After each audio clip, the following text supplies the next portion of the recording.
kubwa sana, Marekani, Uingereza, nchi zote zilizoendelea. So katika kuplay catch up, tunaanza sasa hivi tuko hapa, lakini mimi background yangu software engineering, nimeweza kufahamu kufanya coding nikiwa niko first year, na naangalia wenzangu ambao wamesoma vyuo tofauti. Mimi nina bahati nimesoma chuo kidogo ambacho kimechangamka kidogo, ilikuwa one of the best side vyuo, kwa sababu na walimu vijana wameweza kubadilisha curriculum mapema na nini, lakini nazungumza na wenzangu ambao wako UD, tuko mwaka huu 2014 wanasoma programu na wao ni passport. Yaani ukiangalia unategemea watu waje baadaye waje kubadilisha kitu. Kwa hiyo kuna adaptation ya changing in curriculum, iko kidogo iko slow. We are in a very test industry ya technology and innovation. Things are changing so fast. Lakini let's go way back kuanzia madarasa ya chini kabisa. Nchi zingine za Ulaya watu wanaanza kusoma masomo ya programming. Programming ni lugha kama unaosoma Kiingereza na Kiswahili yani. Na siku hizi programming inakuwa rahisi kadri unazidi kwenda. Waanzie kuanzia wakiwa wadogo, darasa la 4, ukienda Ulaya huko wanasoma HTML, CSS, wakifika darasa la 5 darasa la ngapi? Mark Zuckerberg amefanya innovation yake ya Facebook akiwa mdogo kabisa. Sio kwamba alianza kusoma programming yangu ilikuwa from 5 or 6. So we are too late already. Sawa. Kuna masomo ambayo tuangalie. Mimi nimesoma PCM, nikaenda nikafundishwa na General Studies. Honestly, siku chochote kwenye hilo somo. Lakini kwa nini isiweko basi option hata kama mtu anaenda kusoma masomo ya sayansi? Unajua mtu anaenda kusoma PCM ana future kwenda kuwa civil engineer, computer engineer, software engineer. Kuna masomo ambayo ni ya ziada angeza hata akasoma kuanzia hapo, ambayo angeza kumwekea msingi. Mtu yuko form 6 anaanza kusoma Microsoft Word. Like tumechelewa tayari. Kwa hiyo catch up tunayotaka ku play, naomba tuanze na generation dogo kabisa, na inawezekanika kuanzia na watoto wadogo tukakuza kuanzia. Kuna organization ambazo zimeshaanza hizo initiatives, lakini serikali inahitajika support kuweza kuweka na kuangalia namna gani ambavyo tunaweza kuanzia chini. Programu yangu inaweza kusoma kwa darasa la 4, la 5, la 6 na wakafanya vitu vikubwa wakiwa form 6.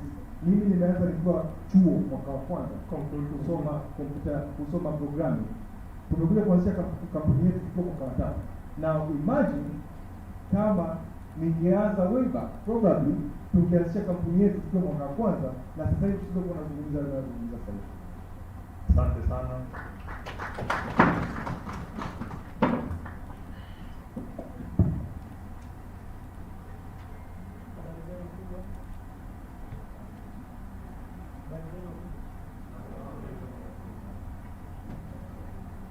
Mzee mkubwa. Kwa majina naitwa Abel Emmanuel Ndone. Ongea sauti kidogo. Kwa majina naitwa Abel Emmanuel Ndone. Mimi ni mwakilishi wa Tanzania Technology upande wa Twitter. Nimeagizwa hapa na kiongozi wangu Mr. William kujifika kwa huduma aliyokutana nayo leo asubuhi. Kwa leo mimi naomba niwasilishe masuala mawili, kwa maana mengi kati ya nilikuwa nahitaji kuwasilisha tayari yameshafikishwa na waliotangulia. Swala la kwanza, naishauri serikali kupitia Mheshimiwa Faustin Ndugulile tuangalie katika upande wa R&D, research and development upande wa Tanzania, ili swala kama lipo ama halipo halionekani kwa upana kama tunavyohitaji. Kuna mambo mengi sana yanahitaji kufanywa research na kufanywa development. Tuangalie sana katika hilo swala, kwa maana kwa sasa hivi ya tehama. Tuchukulie mfano wa maonyesho yanayoendelea nchi zilizoendelea kama Marekani, wana maonyesho. Nitakaribisha wa mwisho huyo, alafu tuendelee na presentation nyingine. Karibu. Stress the challenge of talent and skills. I think even before if you pass the test, you continue. We don't look at what course you did. It doesn't matter. You can be a business student if you know programming. I'll hire you, right?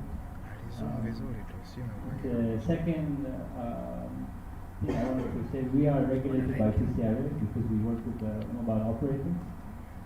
The costs of the National Application Service license is very high. It's $10,000 to get a license, and every year the minimum work is $3,000. So if you're looking at $27,000 for a 5-year period, and the smaller classifications are regional license, etc. But in this day and age, there's no distinction between what is regional and what is national, because what a customer can access in Dar es Salaam is the same thing someone can access in Udaya, because it's all online, it's virtual. So it's a very difficult, for most companies, it's a very high cost to start up and get started in that space. Same thing with short code numbers. The starting cost is $1,500 up to $2,500 for one short code per year, and this is for very exorbitant cost for a resource that should be in Kenya. It is free to get a number. Can you repeat, please? The short code, it costs $1,500 to $2,500 per year to just get a short code number. This is just to start to build your innovation on top of the short code. So we as a company, I can say in the last 2 years, most companies that we approach to sell this. Nasikia baridi, nipate ile jasho la hasira. Kwa hiyo tunaenda kwa presentation, lakini don't beat around the bush. Let's go straight. Tukitoka nje kwa mnaambia mambo mengi. Hatusikii. Bado. Okay, tu nime-disable. Asante sana. Moja ya sawa. Akishare objective ya dialogue hii ni kuainisha changamoto na kupendekeza suluhisho ndani ya tasnia ya ICT. Kwa hiyo tunakwenda kwenye session ya pili ambayo tumeona telcos wakipresent strategies na plan to achieve 80% broadband na internet connectivity. Lakini Mheshimiwa Waziri uliongelea hili. Sasa tunaenda kumkaribisha representative kutoka GSMA ambaye alikuwa na represent kutoka Nairobi. They have a lot of findings ambao wamefanya ndani ya nchi yetu na mapendekezo yao. Kwa hiyo I would like to invite Caroline Mbugua from GSMA to present to the next presentation. Karibu sana, Caroline. Thank you very much. I hope you can all hear me. My name is Caroline Bugwa. I am a Senior Policy Manager at the GSMA, and I will go straight to my presentation. I hope you can all be able to see my presentation.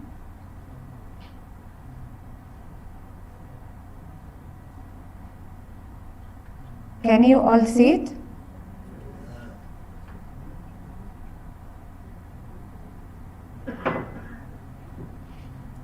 Okay, thank you. So I think I wanted to just start with a quick introduction of who the GSMA is. So the GSMA is an association of mobile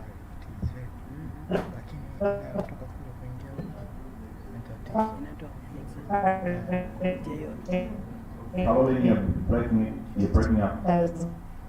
Global. Sorry, Caroline, can you hear me? You're breaking up. network yake iko down. We have our HQ office in UPS that is based in Nairobi. Our key objective is that, sorry? Network yake ilicheza. Go on now. I can hear you well. What we do, our key objective is to represent the interest of mobile operators. Globally and of course also in Tanzania. And this is usually through engagements with policymakers and regulators in the different markets. I will go straight to the discussions of the day, and I must say that we are very encouraged to see such a dialogue between the government and private sector to be able to achieve universal connectivity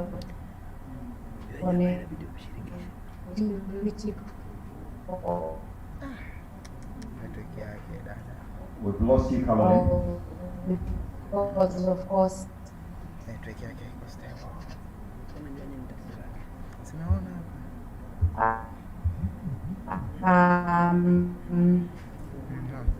collaboration is a way to go to be able to achieve this.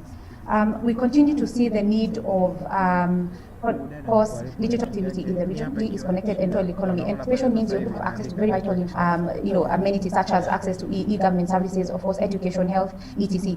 So I'd like to draw attention to this particular slide that I'm displaying, and I'm happy to look at what we are currently doing in terms of improving connectivity by 80%. By 2025. So when you look at what we are displaying there, it shows the progress of Tanzania as a country on matters connectivity. So this is from 2017 up to 2019, how we have fared on. So the information I'm populating is at 2019 and is based on unique subscribers. So unique subscribers here, I mean another area that is important to look at, because we refer to this as connectivity gap, and this is looking at what can be done or what policy and regulatory interventions can be done to be able to do this. And of course, our regulatory and policy, conducive regulatory and policy environment is key in ensuring that we are able to progressively achieve the kind of connectivity that we look at. And when you see, we have had a progress 17 to 2019, and if we look at in comparison to, say for instance, the average in sub-Saharan Africa, so the connectivity gap in sub-Saharan Africa is at 25%. So Tanzania's gap is still higher, and a lot more needs to be done to be able to improve on that. And of course, also the usage gap. So these are the two areas that can be addressed. And here we talk about what policy interventions can be done, Honorable Minister, and of course all other dignitaries in the room, what policy and regulatory interventions can be put in place to be able to address these gaps that we see and be able to reach the target that we're talking about. So we as a GSMA have continued to engage in these discussions.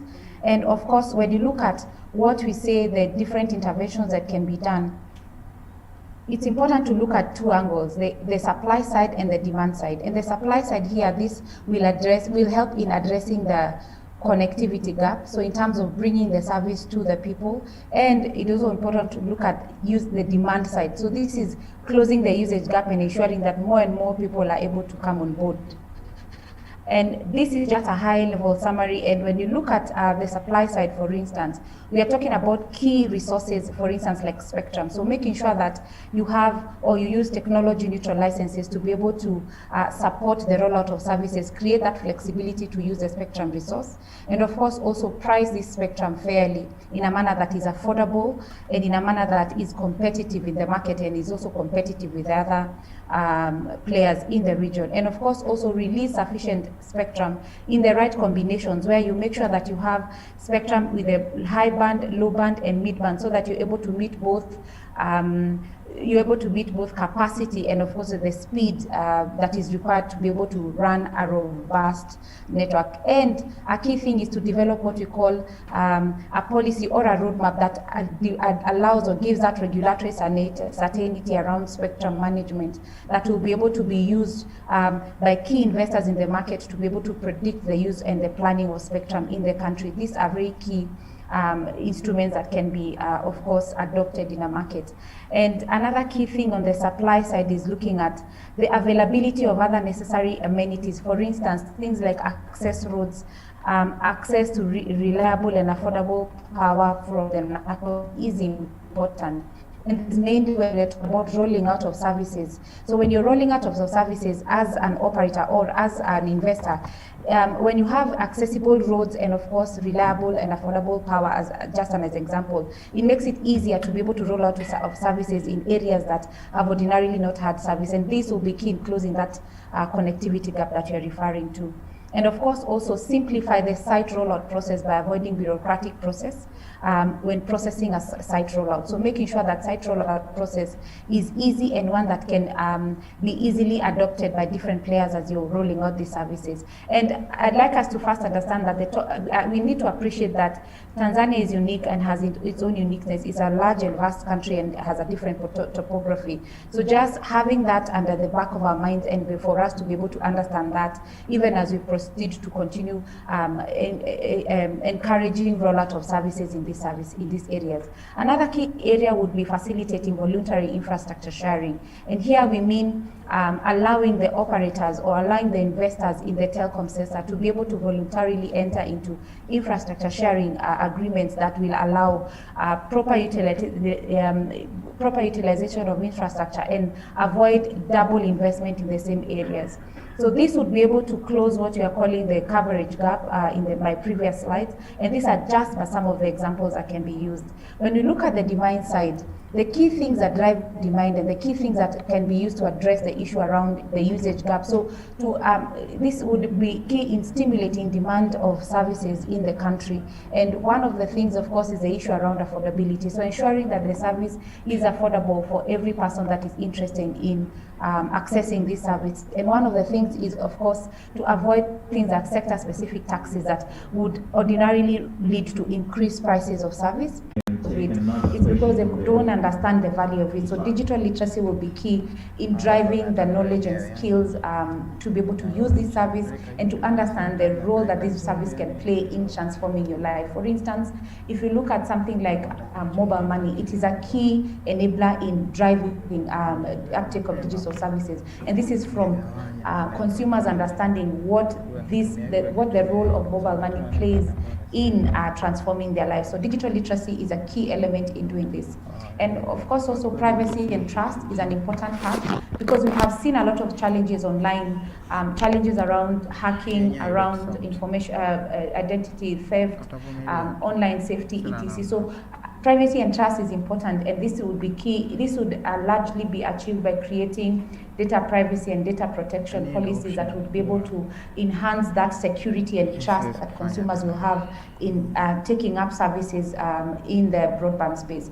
So these areas of these issues that I have discussed can all be developed in a framework or a document, for instance, like a digital policy, digital strategy that can be developed to be able to house all these and be able to have targets that the government can be able to realize, and a proper monitoring process of these particular targets. So we have seen this work very well in other countries. If I can give an example, for instance, in Kenya, we have been part of the team or supporting the Ministry of ICT in the development of a digital blueprint, and of course also a digital strategy that outlines the plan of the digital plan for the country and the realization of digital growth in the market, and of course participation of individuals in the digital space. And we have also done this in Nigeria, and we are currently at the implementation stage of implementing this policy document. So these are key, and Honorable Minister and other dignitaries present, this is an area that the GSMA would be more than happy to be able to support in sharing our skills, our knowledge and expertise in be able to come up with such a framework that would guide the industry in the direction, and by providing what we call a good regulatory and policy environment, a conducive environment that would drive investment and one that would drive uptake of services and be able to achieve the 80% connectivity that the government is looking to achieve.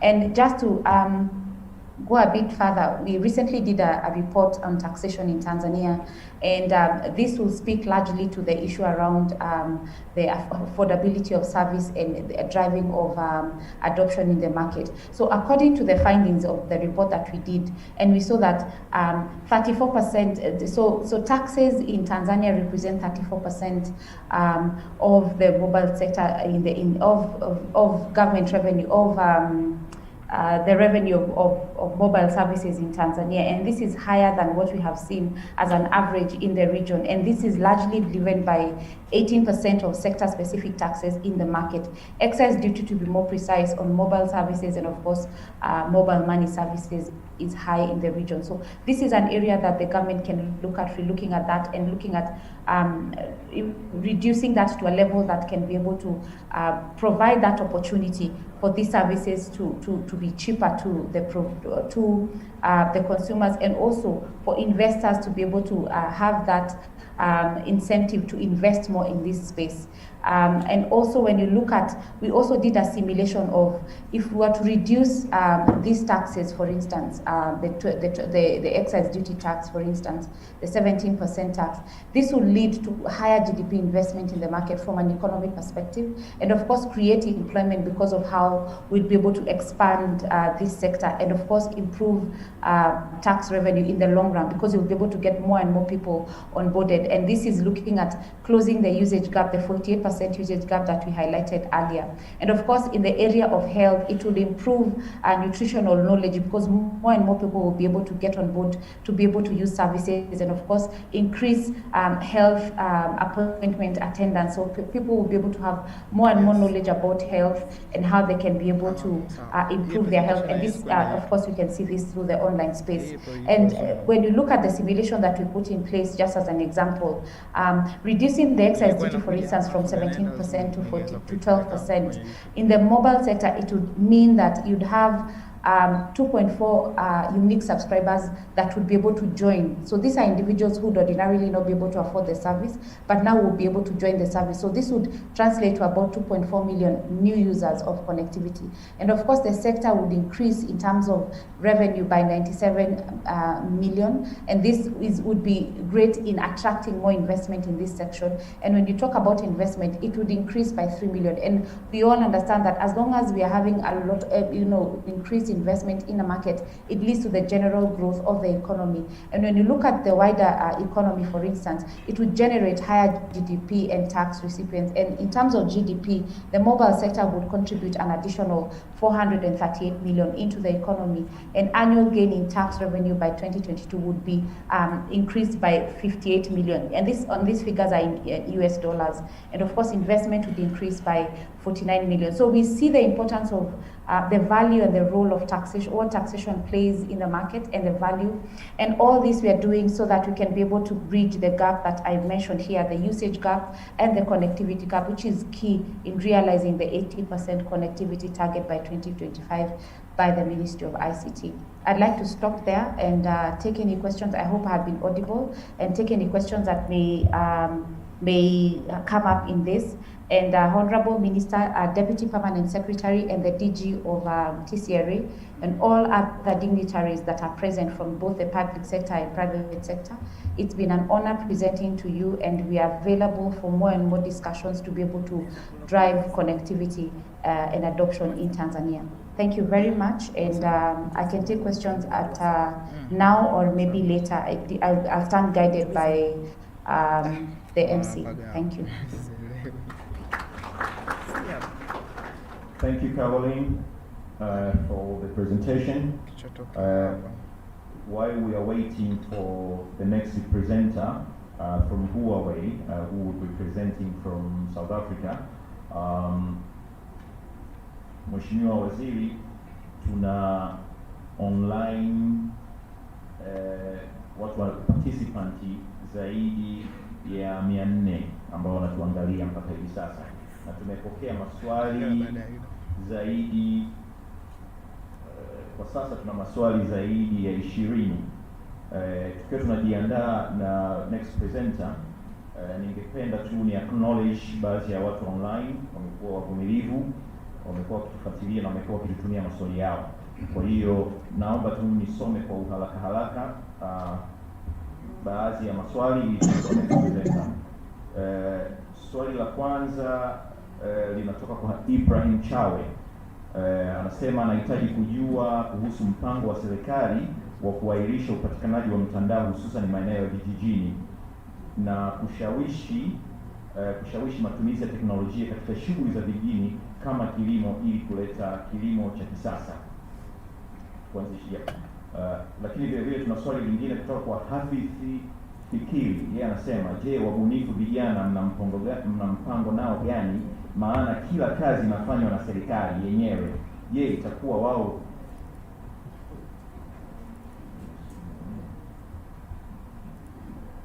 limetoka swali kabla sijamaliza kusoma.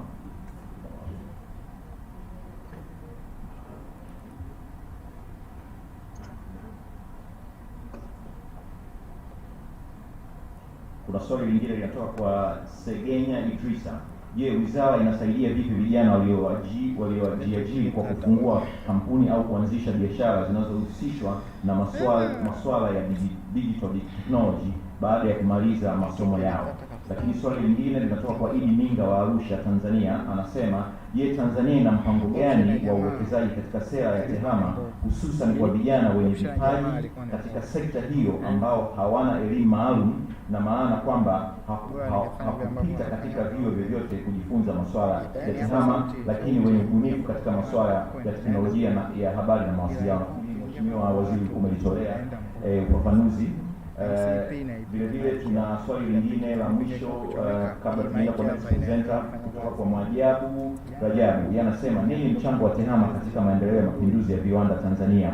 Serikali ina mpango gani katika kuboresha somo la TEHAMA hasa kuanzia ngazi ya shule za msingi mpaka vyuo vikuu kama ilivyoelekezwa katika sera ya elimu ya mwaka 2014 ili kuweza kupata kizazi chenye ufahamu na ueledi katika TEHAMA tunapoelekea katika mapinduzi ya viwanda? Hayo ni maswali kutoka online, tunayo mengi tu. Kwa hiyo I would like to welcome the next presenter from Huawei, Dr. Bello. You are most welcome. Karibu sana. Thank you very much. Very good afternoon to all of you, Honorable Minister and distinguished guests. It's a pleasure for me to share these few pages of presentation. I'm about to share my screen now, and I hope and believe that you are able to see the screen. Well, the topic of this presentation, of course, is in line with the agenda of the day, talking about the 4IR and how the broadband is a priority to accelerate the digital economy.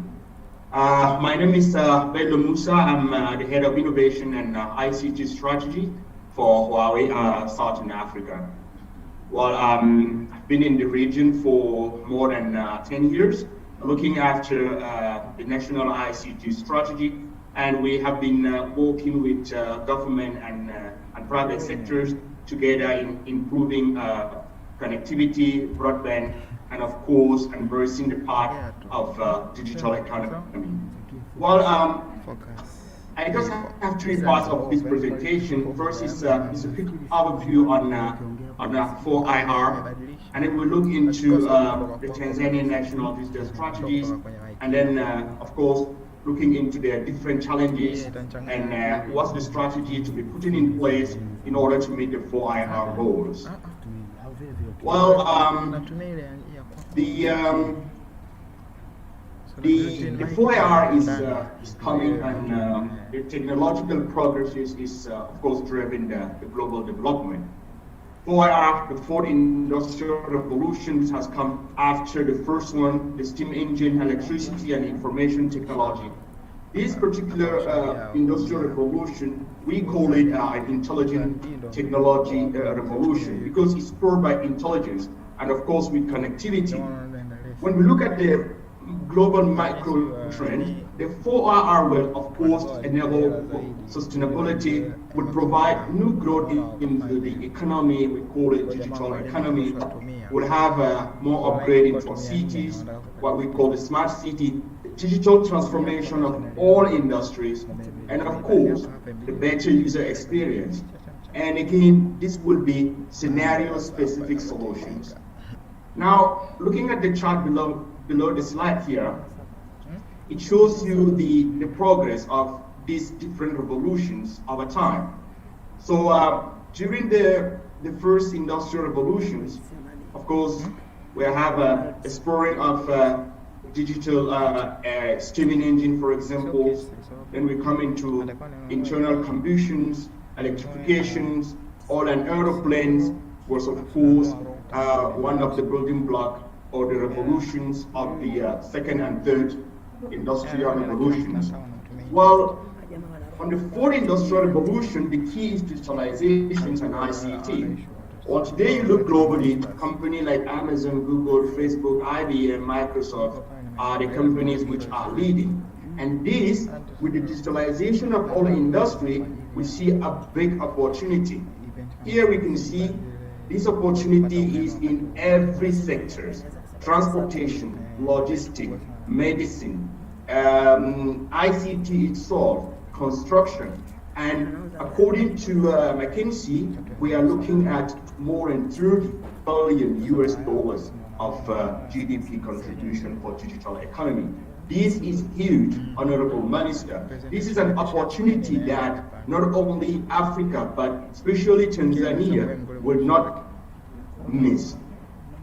Well, talking about OIR, we're talking about a fully connected and intelligent world.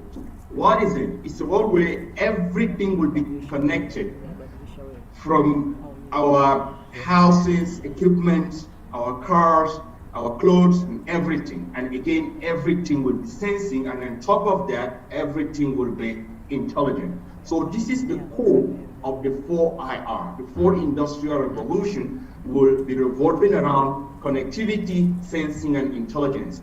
And for that, what do we need? First of all, we need connectivity. I think this is one of the topics that we're talking today. And who says that connectivity, we're talking about broadband. Innovation. I cannot emphasize this much. My previous speakers have emphasized a lot about innovation. This is very, very important. Skills. We need to develop new skills for those workers, the workers for the future, and of course, applications and ecosystems. So this is about the global insight. Now, what about Tanzania? Well, I said Tanzania is a fertile line for 4IR transformation towards digital economy. A lot of opportunities. The population is very young, motivated. We have a government who is really interested and taking care of the achievement of the 4IR. We need platform, we need an AI, and then we need an ecosystem. Of course, when we talk about platform connectivity, let it be wireless, wireline, we need some intelligent networking, we need some IoT networks, we also need some mobile payment networks. Devices, my previous speaker from the GSMA had emphasized on that, affordability of devices. And now, on top of that, we're going to need a computing and cloud. And all of these, if we successfully implement these three, platform, AI, and ecosystem, we'll be able to spur all area of industry, government, manufacturing, transportation, energy, and finances. These are, I believe, the key sectors of the economy of Tanzania. Well, for us to reach the goal of implementing the 4IR for digital economy, we need a framework. This framework, I'm sure many of you have seen it, Honorable Minister, is the framework which has been adopted by the World Bank and other international organizations. It's a three-part framework. First, we need to develop a policy. What do we want to achieve? And then at the bottom, when you look at it, is infrastructure. And the first thing of the infrastructure is the broadband. The speaker from the TTCL has mentioned that, the national backbone, very important. Now, we have to move again further. The access network, our SMEs, our schools, our clinics, all the areas need to be covered. Now, the third part, we always neglect this part, is the rural coverage. It's very important. The previous speaker from a GSM, I'm very happy that she mentioned that. Today in Tanzania, we have 34% of unconnected people. If you look very closely, these are, most of them, from the rural area. And there is no digital economy without empowering of the rural area, rural citizen. We have seen this example in China, for instance, with the coverage of rural areas. They are contributing more than 20% in the Chinese economy through e-commerce. We only need a connectivity, and then you'll be able to sell your agricultural product all over the world. So connectivity, coverage in rural area is very important. Universal access. Data centers, very important. We are producing more data than any other region of the world. But unfortunately, our data are stored somewhere else. So it's time for us to build up our national data center where we will have control over our data. And then on top of that, will be free to bring it different services, e-government, e-education, e-commerce, e-health, smart city, and other industrial application, the local content. So this is the framework of the digital economy. Well, talking about connectivity, 5G today is driving the next wave of intelligent connectivity. It's the next big thing when it comes to mobile connectivity. Yes, 5G will do wonders with a higher speed, 10 times more bandwidth, massive machine type communications, and a shorter delay. But let's keep in mind, it's not a one day that will jump onto the 5G. In Africa in general, and in Tanzania in particular, we need to strengthen the coverage of 4G and 3G. We need to use the opportunity of 4G and UMTS, which is 3G, and then gradually will reach 5G. So according to the chart, of course, 5G can start now, but 5G will reach its full potential by 2028. And here we can see how 2G, 3G, and 4G will coexist for a long time in Tanzania. So we have to strengthen the coverage, the capacity, and the usage of this technology over time. And then by 2023-24, we'll see a big uptake of 5G in Tanzania. I think this will be the national digital strategy. First, we start with the framework, and then we emphasize on the coverage. So based on our understanding of Africa, we have done so many work with different governments, and our understanding of Tanzania, we believe that the 4IR will bring a lot of opportunity in Tanzania. And for that, these are the 6 key areas that we believe will be priority. First of all, is to establish a national ICT planning for digital economy. My previous presenter from GSM has mentioned that it's very important. We have worked together with many governments to come up and consult on the national ICT white papers. The second is, of course, to provide a nationwide high-speed broadband network. The third is universal coverage, especially for rural areas. Rural areas are full of potential that we're yet to reach. Fourth, increase fiber deployment. Broadband is not only about mobile, but it's also about fiber. The fifth is the digital services. We have to develop digital local services. And the sixth, which is very important, is about the ICT skills and ICT professionals. I believe if we stick to this, there is no doubt that the future will be ours. Talking about the broadband connectivity, here I have just drawn a simple map that will guide us on what technology will provide a better result for different scenarios. Of course, the strategy is to provide fiber for national broadband, and then to emphasize on the backbone network, FTTX, fiber to the home, fiber to the premises, 4G, and of course, 5G. And here I'm not going to read all of the advantages or the different solution. I'm sure many of us in the audience know much better. Apart from the technology, a good policy environment is very important. It's the foundation of the 4IR. Many previous speakers have spoken about it. I will have just to emphasize policies, legislation, regulations, affordability, and of course, planning. We need to implement policies that will facilitate the access of universality and equality of spectrums, a good 5G spectrums allocation plan, subsidy for smart terminals to decrease the price, migration strategy from the previous technology, 2G to 3G, 3G to 4G, 5G, and so on and so forth. Simplified management, the access of right of way. My colleagues from operators know this is a big challenge. Site acquisition, infrastructure sharing, standardized ecosystem, and of course, ecosystem deployment. when it comes to the funding, we're calling upon the tax incentive, maybe 0% ICT import duties. We have seen that in many countries and is working very perfectly. Government investment and of course, public and private partnership.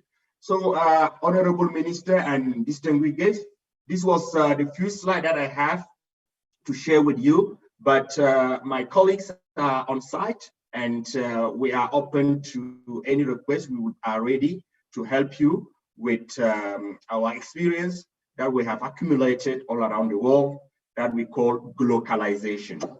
We bring in global experience into the local environment. Thank you very much. This is the end of my presentation, and I will be on standby for any questions or any comment. Thank you very much.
kuwa na mindset zaidi ya uwezeshaji. Kwa hiyo ndani hizi regulatory authorities ni vizuri tukaanzisha vitengo ambavyo kazi yake kubwa ni uwezeshaji, kwa sababu when you think regulation, you think regulation. At times you don't think development. Na mara nyingi sana regulators wako nyuma ya soko. Soko mara zote linatangulia. I've been a witness of us presenting to BOT nikifanya kazi somewhere on a new invention ambayo tulikuwa tumeifanya. Kwa wao kwa wanajifunza kutoka kwetu. Kwa nadhani ni mindset ambayo ni vizuri ikienda kwenye regulatory authority zako mheshimiwa waziri, na utaona mambo makubwa mazuri yakatokea. Eneo la pili nataka kulizungumzia ni kwenye upande wa kujenga capacity. You can't build capacity without having adequate funding. Na funding ni issue, lakini ningesuggest kwenye upande wa TCRA kupitia wizara yako, hili ndio eneo zuri sana ambalo ningeweza kuwa mnachukua kiwango cha hela kwenye data pamoja na voice ili kujenga mfuko wa maendeleo ya digital economy na kuwawezesha vijana. Kutumia funding hii mngeweza tena kupitia wizara yako kutumia Posta Corporation ambazo kaunta zake ziko wazi, majengo yao yako wazi, kutengeneza hubs kila mikoa ili vijana waweze kwenda kufanya innovation na ku-access internet bure na facilities nyingine. Kwa tunapozungumzia enabling environment ni pamoja na wizara kupitia, na hiyo ni rahisi kwa sababu ikiwa kwako ni rahisi sana kucheza kirahisi kuliko wizara nyingine. Hao wote ni watoto wako, mnaweza kufanya a very good disruption na ikaleta mabadiliko makubwa katika kipindi kifupi sana. La mwisho ni kwenye tunapozungumzia digital literacy. Nadhani ni eneo ambalo ndani ya serikali inabidi ushawishi somo hili pia lifanyike kwa serikali kuelewa. Kuna pointi nzuri imetolewa, tunalipa kwa kutumia PayPal, meaning tunatoa hela nje kwa kutumia PayPal, lakini hatupokei kupitia PayPal. Kwenye dunia ya technology there is no boundaries. Kwa hiyo kwenye regulations zetu tuangalie sana how best can we capitalize kwenye innovations zilizopo. Tatoa mfano mmoja. Kwenye upande wa radio kwa mfano, mimi nasikiza BBC ya kwenye application. Kwa nini? Kwa sababu yenyewe ni on demand. Meaning sisubiri taarifa habari inasemwa ndio nisikilize kama nimeikosa. Narudi kwenye application na sikiliza taarifa habari. Lakini BBC ile haiwi regulated na TCRA. Hivi kwenye application. Kwa kwenye regulation nadhani ni vizuri sana tukaangalia dunia ya leo namna gani ambavyo tuna regulate ndani, lakini watu wa nje they access our market easily tu, kwa sababu teknolojia imeua a lot of boundaries. Kwa kwangu mimi yalikuwa ni hayo machache nilisema nichangie kwenye namna gani tunaweza tukaanza kuimprove the digital economy kuwa halisia kutoka kwenye nadharia. Asante sana.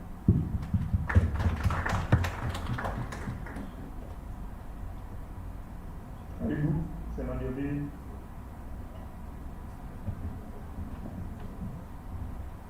Habari ya muda huu, naitwa Zefania Ruben na nina mambo kadhaa.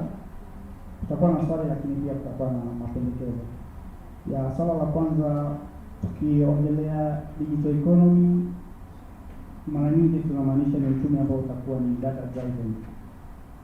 Sasa kama serikali imeweka mipango au mikakati gani katika upatikanaji na ukusanyaji wa data ambazo zinaweza kutumika kutengeneza intelligent systems kwa ajili ya context ya Tanzania? Kwa sababu katika discussion nyingi tunazoongea kwa mfano kuhusu teknolojia ya artificial intelligence, mifano mingi tunayoitoa ni nje au ni matatizo yaliyosolviwa nje. Vipi kuhusu matatizo ambayo yako Tanzania? Na hatuwezi tukachukua solution ambayo imefanyika kwa mfano Marekani tukaja kuifanya kuwa solution ya Tanzania, kwa sababu teknolojia kama artificial intelligence kama tulivyosema inategemea data. Sasa na data zilizotumika kutatua ile changamoto katika ile nchi zitakuwa na impact tofauti ukija kutumia kutatua tatizo la Tanzania. Sasa kwa concern kubwa ni hiyo. Kwa mfano kama US government wana portfolio ambayo inaitwa data.gov, ambapo kunakuwa na access ya different data sets ambazo watu wanaweza kutumia kufanya researches na kutengeneza intelligent systems kwa ajili ya hiyo nchi.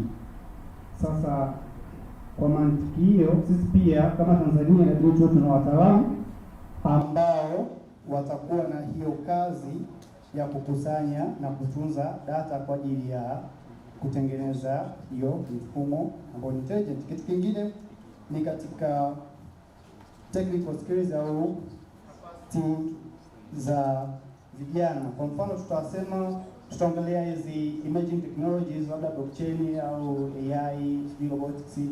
Lakini je, vijana wetu wana skills za kufanya hivyo vitu, au sisi tunaviongea tu lakini vijana wetu hawako equipped na skills za kutatua changamoto kwa kutumia hizo teknolojia?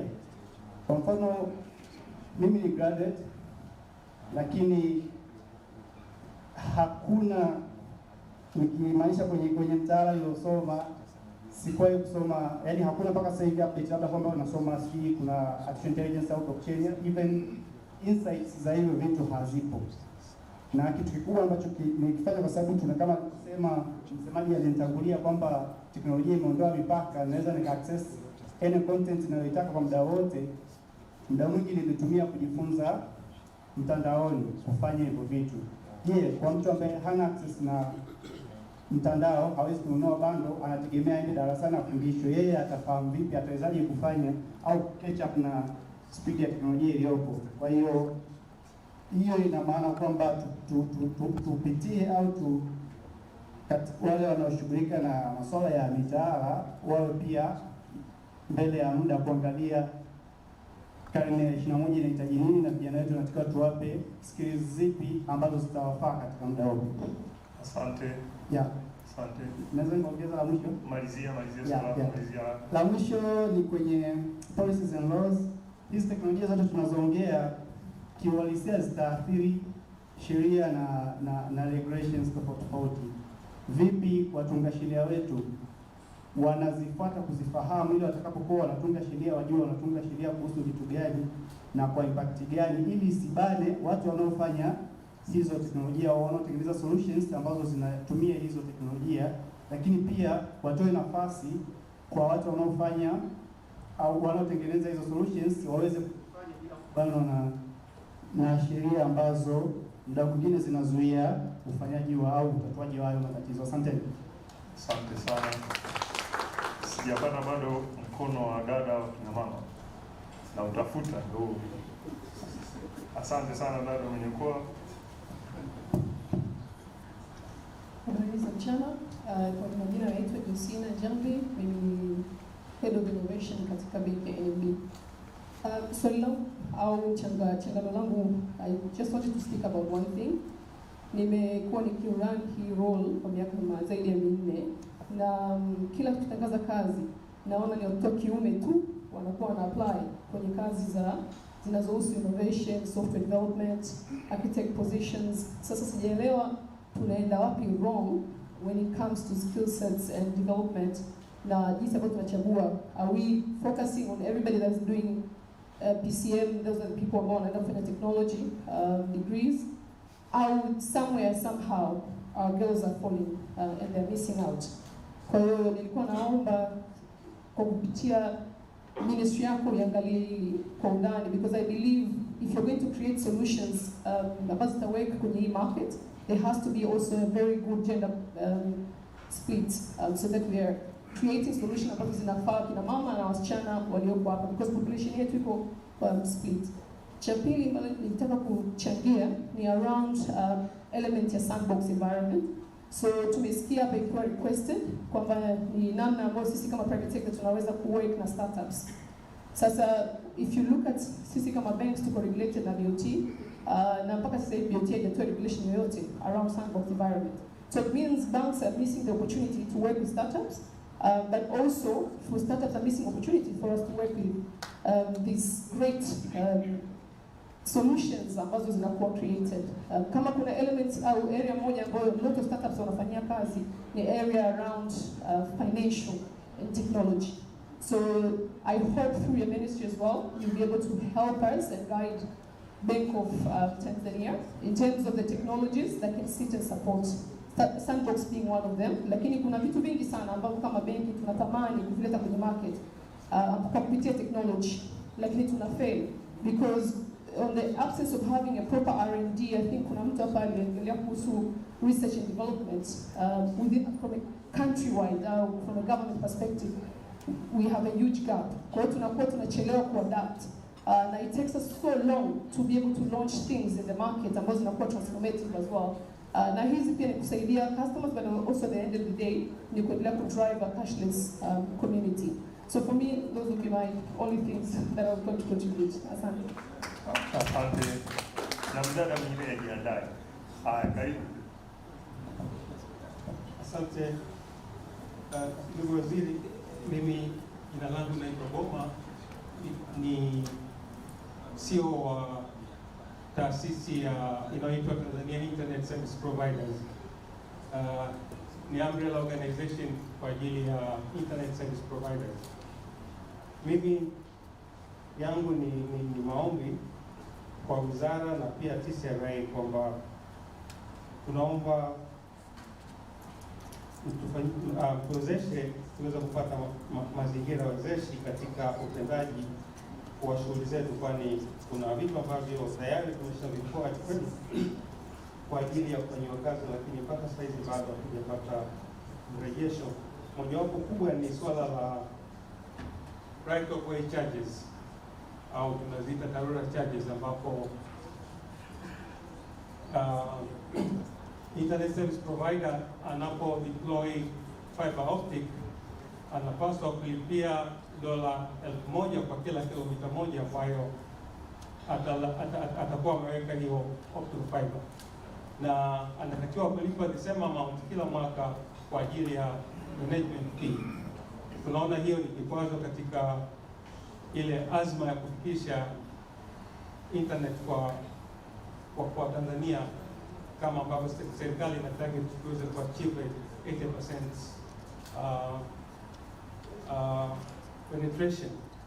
Kwa upande wa TCRA kuna hii kitu kinaitwa type approval fees, nayo tunaona kusema kweli inahitaji kuangaliwa kwa sababu ina discourage investments katika equipment.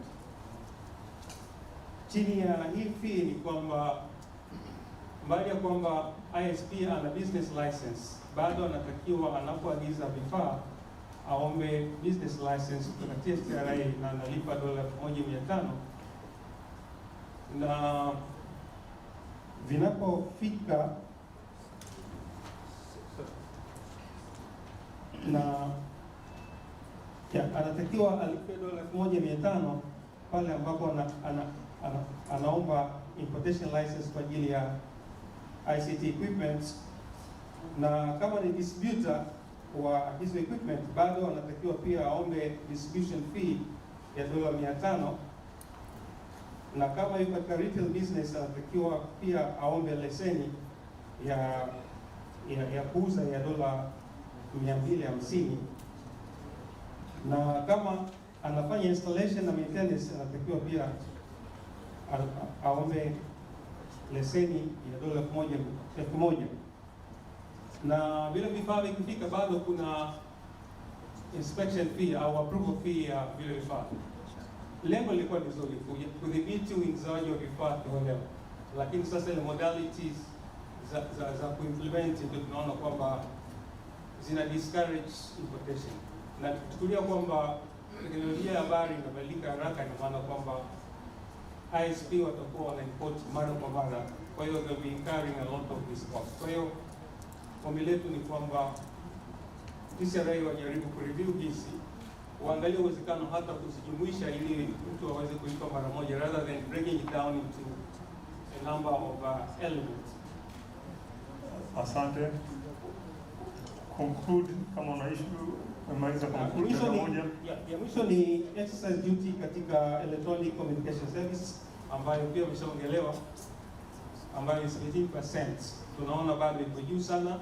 Tunajua serikali inahitaji fedha kwa ajili ya miradi yake, lakini still tunaomba review hii iwe katika kama ambavyo mtu wa GSMA alipopendekeza, kama ingerudishwa ikafikia kwenye 12%, ingeongeza wigo wa watumiaji wa internet na serikali ingepata mapato kupitia VAT, kwa sababu ile base customer base ingeongezeka. Asante.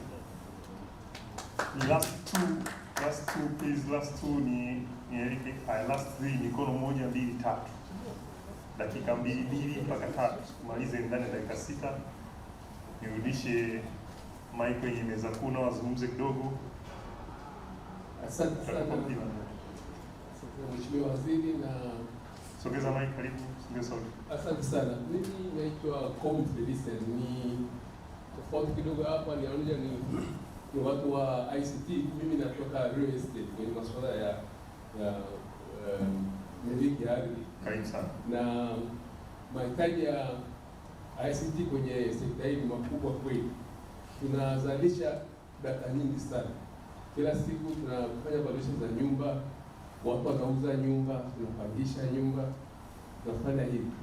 Lakini taarifa hizi zinakuwa ni kwangu. Taarifa hizi zinakuwa kwa mtu ambaye anafanya ile kazi tu, hazipo kwenye public. Kwa hivyo na sisi tunazihitaji sana, kwa maana unapotaka kufanya masuala haya unalinganisha nyumba na nyumba. Sasa swala langu lilikuwa rahisi kidogo. Yaani mchango kwanza na thamini sana. Kwanza nimepata mara ya kwanza nimejua kwamba sekta hii ya ICT na challenges kubwa kama kiasi hiki. Mimi ilikuwa shida yangu kwa mnao host internet au mnao information hizi. Zile information ambazo zinakuwa kwenye website, integrated data. Kuna mtu anajiwekea kwamba nyumba zinapangishwa na hivi. Sasa integrated data ni shida. Nimewahi kufanya kazi ya research kwa ajili ya research hapa na information center ya housing Tanzania.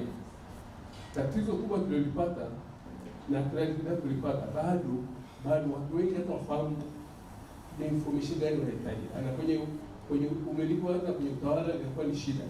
Lakini sectors ya kama ni ya wizara ardhi au wizara zingine, ushirikiano wao wa kutoa information inakuwa shida.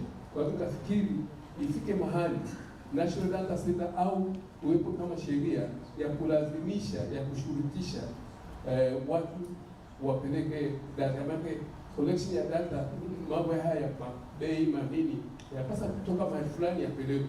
Hiyo lazima mimi kwangu niambie kwamba umefanya hivi, lakini leta baadaye tuzichakate zile data kusudi tuweze tukadilika. Nasaidia economy kumove, wala mtu afanye decision akiwa well informed. Na napongeza sana kwa hakika. Asante sana. Fursa wa wabunifu hapo, nadhani wamepata chochote. Asante sana meza kuu, Mheshimiwa Waziri. Mimi ninaitwa Timothy Mbika, ninatokea Tanzania Association of Tour Operators. Mimi na mambo mawili. Kwanza ni shukuru sana serikali kwa jinsi ambavyo imebadilisha mfumo wa malipo kwa sisi tour operators kwenda digital. Kwa kweli tumesafa kwa muda mrefu sana na tulilia sana, lakini kwa mara ya kwanza tumerahisishiwa sana hiyo kazi. Kwa hiyo mimi nitoe pongezi nyingi kwa kuwakilisha jamii ya sekta ya utalii. Lakini na mambo mawili ambayo nilidhani baada ya kusikiliza hiki kikao, mimi sio mtaalamu wa ICT, lakini eneo la utalii kuna changamoto nyingi sana, na katika kuwasikilizeni hapa nimegundua kuna solution nyingi sana ambazo zipo hatuzitumii. Kwa nadhani kuna namna ambayo inabidi tufanye. Mheshimiwa Waziri, wizara yako na Wizara ya Maliasili na Utalii zikutane, tuone jinsi gani tutatumia hiyo opportunity ya wataalamu hawa tuweze tuka unlock vitu ambavyo vimekaa muda mrefu sana na bila kuifaidisha nchi yetu kwenye utalii. Tutakupa mfano mmoja tu katika mengi sana. Tanzania sisi tunauzwa na jumuiya ya travel agent wa dunia. Wao ndio wanatuuza sisi, na wetu brand kwamba sisi Tanzania ni destination ya wildlife tourism. Lakini Tanzania Mungu ametubariki, hakuna utalii wa Afrika ambao sisi hatunao. Upo hapa Tanzania, lakini kwa sababu jamii ile ya kule imetubrand kama ni wildlife tourism pekee kwa kiasi kikubwa, ndio maana tunashindwa kusogeza namba ya watalii kufikia ambayo malengo tumejipangia. Kwa hiyo nadhani kwa kutumia hii platform ya ICT na wizara yako, natamani sana tufanye kitu ambacho kinaitwa rebranding Tanzania kwa kutumia digital. Tufanye re-imaging Tanzania kwa kutumia hii platform, ili wale wanaoiuza Tanzania hata ambao hawajaiona waione huko nje, kwa sababu nimeona maelezo mengi sana ambayo mmeyazungumza. Tutaleta wale watalii milioni 5 ambao kimsingi tumepewa hilo jukumu kama jamii ya watalii. Lakini lingine nitaka nigusie kwenye elimu. Tuna changamoto kwa mwalimu wa kawaida. Atahitaji mwaka, mimi nimefanya kasari kidogo, atahitaji mwaka wenye miezi 12 mpaka 16, miezi 14 mpaka 16 kwenye kalenda yake. Inabidi muongezee miezi mingine ndio aweze kufanya hiyo kitu. Lakini teknolojia inaweza katuondolea ikatupatia solution. Kwa mfano, mwalimu anapopambana na kujaza data za mtoto, amalize anamaliza kusahisha, anajaza data zile, anamtumia mzazi darasa kwa mtoto 36 somo moja, mara masomo 9, yaani mwalimu inabidi awe na miezi mingine 3 ya kuingiza hizo data zote. Lakini kwa teknolojia na wataalamu mlioko, nadhani ile tunaweza kuimaliza ndani ya wiki moja, kazi ambayo ingeweza kufanya miezi 5. Kwa hiyo tayari tunarudi kwenye kalenda yetu ya mwaka mmoja. Kwa hiyo nilikuwa natamani sana nione nchi yetu inatumia hii wizara mpya na kuweza kutatua matatizo mengi ambayo yalikuwa ndio kwa muda mrefu sana. Asante sana. Asante sana.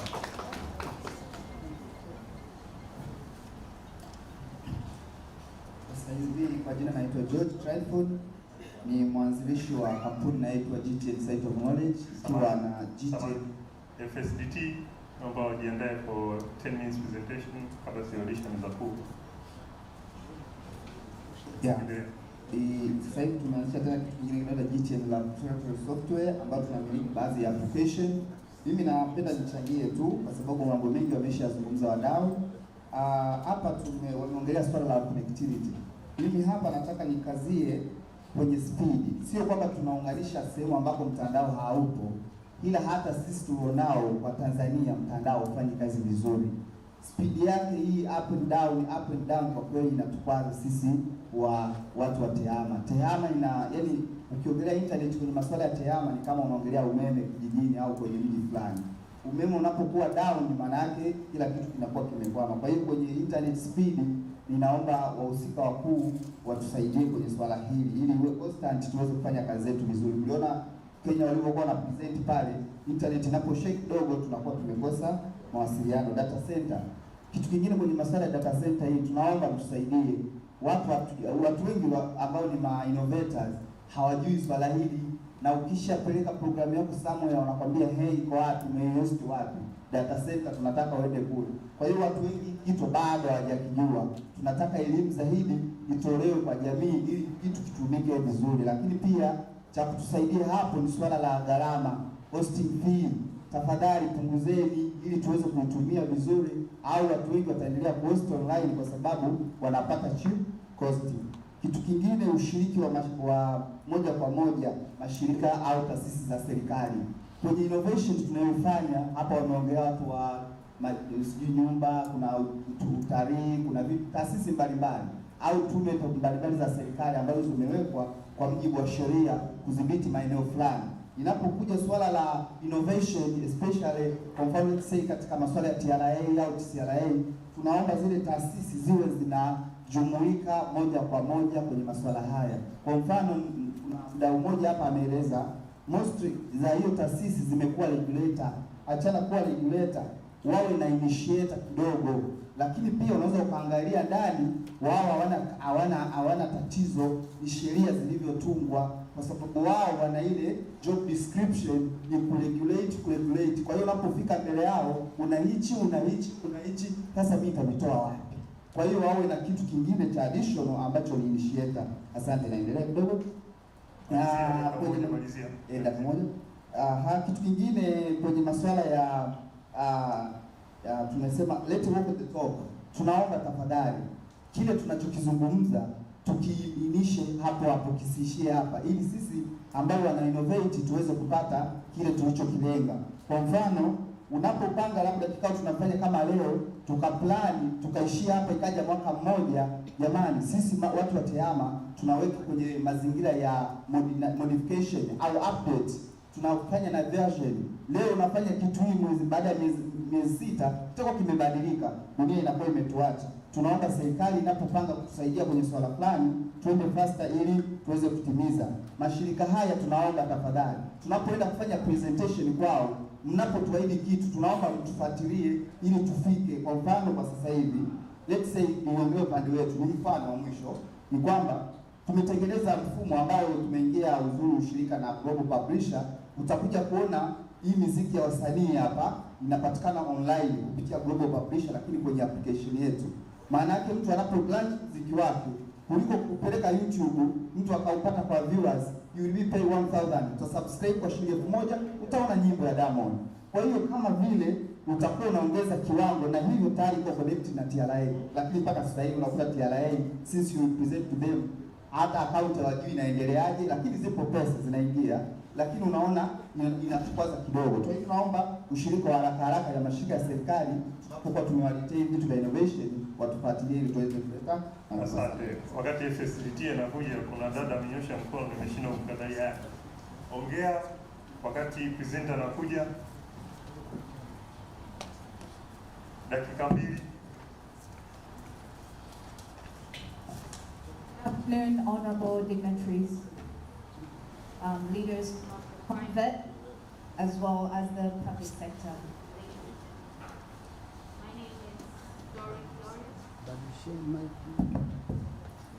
My name is Dorit Glorious from the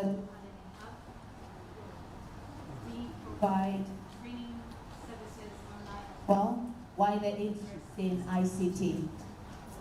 Just to add on cybersecurity, on how the youth can be.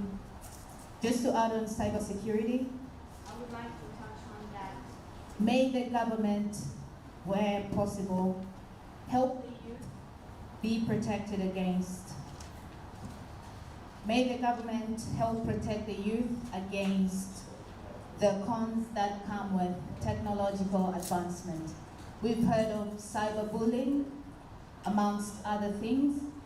And also we understand that as much as technology is an interesting thing, the youth can misuse it. So can we perhaps help educate the youth on the proper use of the internet, such as improving their skills so that we have less time wasters and more productive youth, considering that Tanzania, over 60% of our population is composed of the youth in Tanzania. And something else as well, just so that we can increase interest of the use of internet within our communities, can we perhaps have lessons on how different people can benefit? In other words, how SIDO does, the Small Industries Development Organization, it teaches the population on different ways on how they can help add value to, say, their products, and in turn makes money for them. So can we consider those areas as well, if possible? Thank you. Thank you, madam. That was very insightful. Sasa nimkaribishe FSDT iweze kufanya presentation yetu ya mwisho. Asante sana Mheshimiwa Waziri, Naibu Katibu Mkuu, Mkurugenzi wa ICT Commission, TNBC, HTFI, wakurugenzi wote mlioko humo ndani, private sectors, the innovation fraternity, fintechs, mabibi na mabwana, itifaki imezingatiwa. Nimepewa dakika 10, niambia nitumie dakika 15. So I'll do justice to the 10 minutes. Mheshimiwa Waziri, nianze kwa kusema kwamba nafurahi kupewa hii nafasi kuzungumza kuhusu digital economy in Tanzania, na naomba niseme wazi kwamba the voice ambayo nitakuwa naleta humo ndani ni voice ya watumiaji, the users, the impact, the outcome. Sitarudia sana kuhusu infrastructures, broadband, kwa sababu wadau wote humo ndani wameitendea haki hiyo agenda. The main question is, why do people don't use ICT solutions, digital solutions? If it is internet, kwa nini hawatumii? Na wakitumia iweje? And why do we want them to use, or why do we think they can use? Ya pili, Mheshimiwa Waziri, niungana na wenzangu kupongeza jitihada za serikali kwa sababu nchi hii haianzi from scratch, it's not from zero. So we are not talking about the glass is half empty, hapana, hata kidogo. So I want that notion to change. Actually, we have so much that we have done. There's so much that we are not talking about as progress or achievements. And I'm happy that Jumanne alianza kuzungumza kidogo, which is really the outcome issues that are needed here. Kwa hiyo Mheshimiwa Waziri, kwa haraka, that is our agenda from the financial sector deepening trust. In the interest of time, sitazungumzia FSDT, lakini all about inclusive finance that delivers value to the economy, to the society and businesses.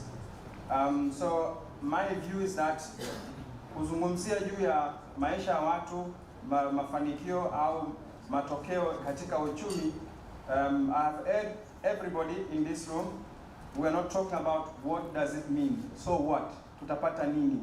And that is needed kwa sababu there is no connected thinking that will happen if everybody is talking about an infrastructure, a framework, which does not say what change we want to see, what outcome we want to see, what impact we want to see, and that impact is for who.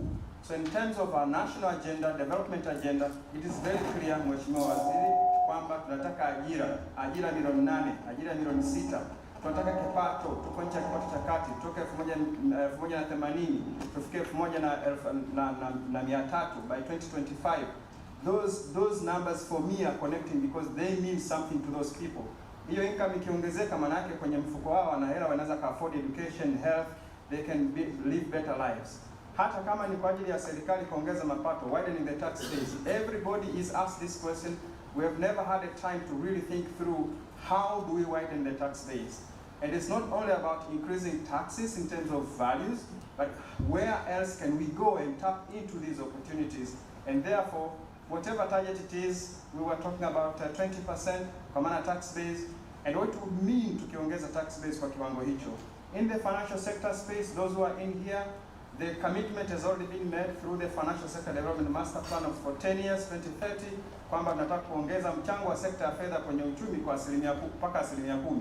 Kwa sababu kwa sasa hivi ni 3.7% tu, ambao ni ndogo ukizingatia kwamba sauti ya fedha na kila siku tunazungumzia sekta ya fedha katika uchumi wetu. Mchango wake bado ni mdogo, which means the opportunity is massive. And just imagine with the digitization and how that can be.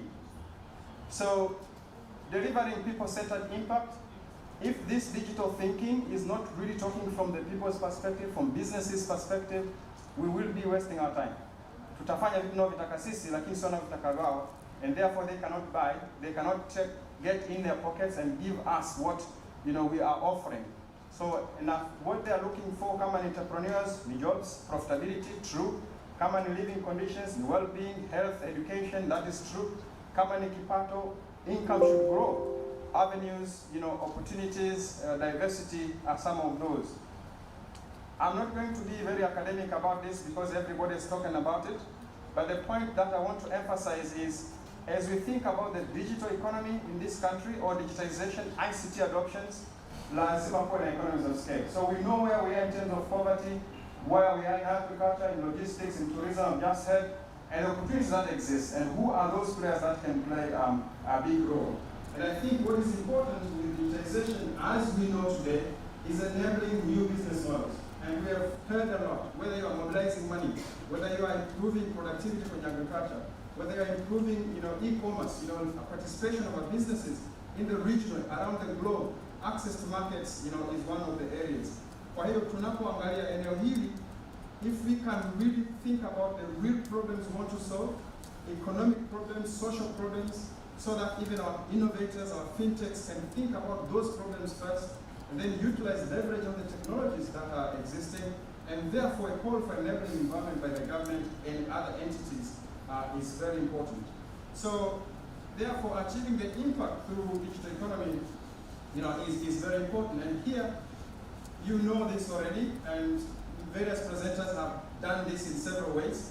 I've just brought it home in the case of where I want to pay attention is use cases. So the voices of the consumers with respect to digitization won't be about the fastness of the broadband, fastness of the smartphone, is what are they going to be doing with them. And we call them use cases. Na lazima tuwaulize wao, lazima tutambue wao, and that's why I'm so happy when someone talks about the waziri amezungumza juu ya artificial intelligence data. We need to know how do they behave, how do they make decisions, what do they like, what do they like. Today, social media is telling us a lot. Use cases will be either it's money, how they want to pay, how they want to manage their affairs, how they want to get information, for example. Businesses, how do they want to grow, access capital, new networks, markets, and all those. Serikali vile, how do I get information about what's going on in a particular sector? You can name them. The use cases should drive why we need this digital thinking as a country. And we have all the infrastructures, as I say, we have done a lot as a country.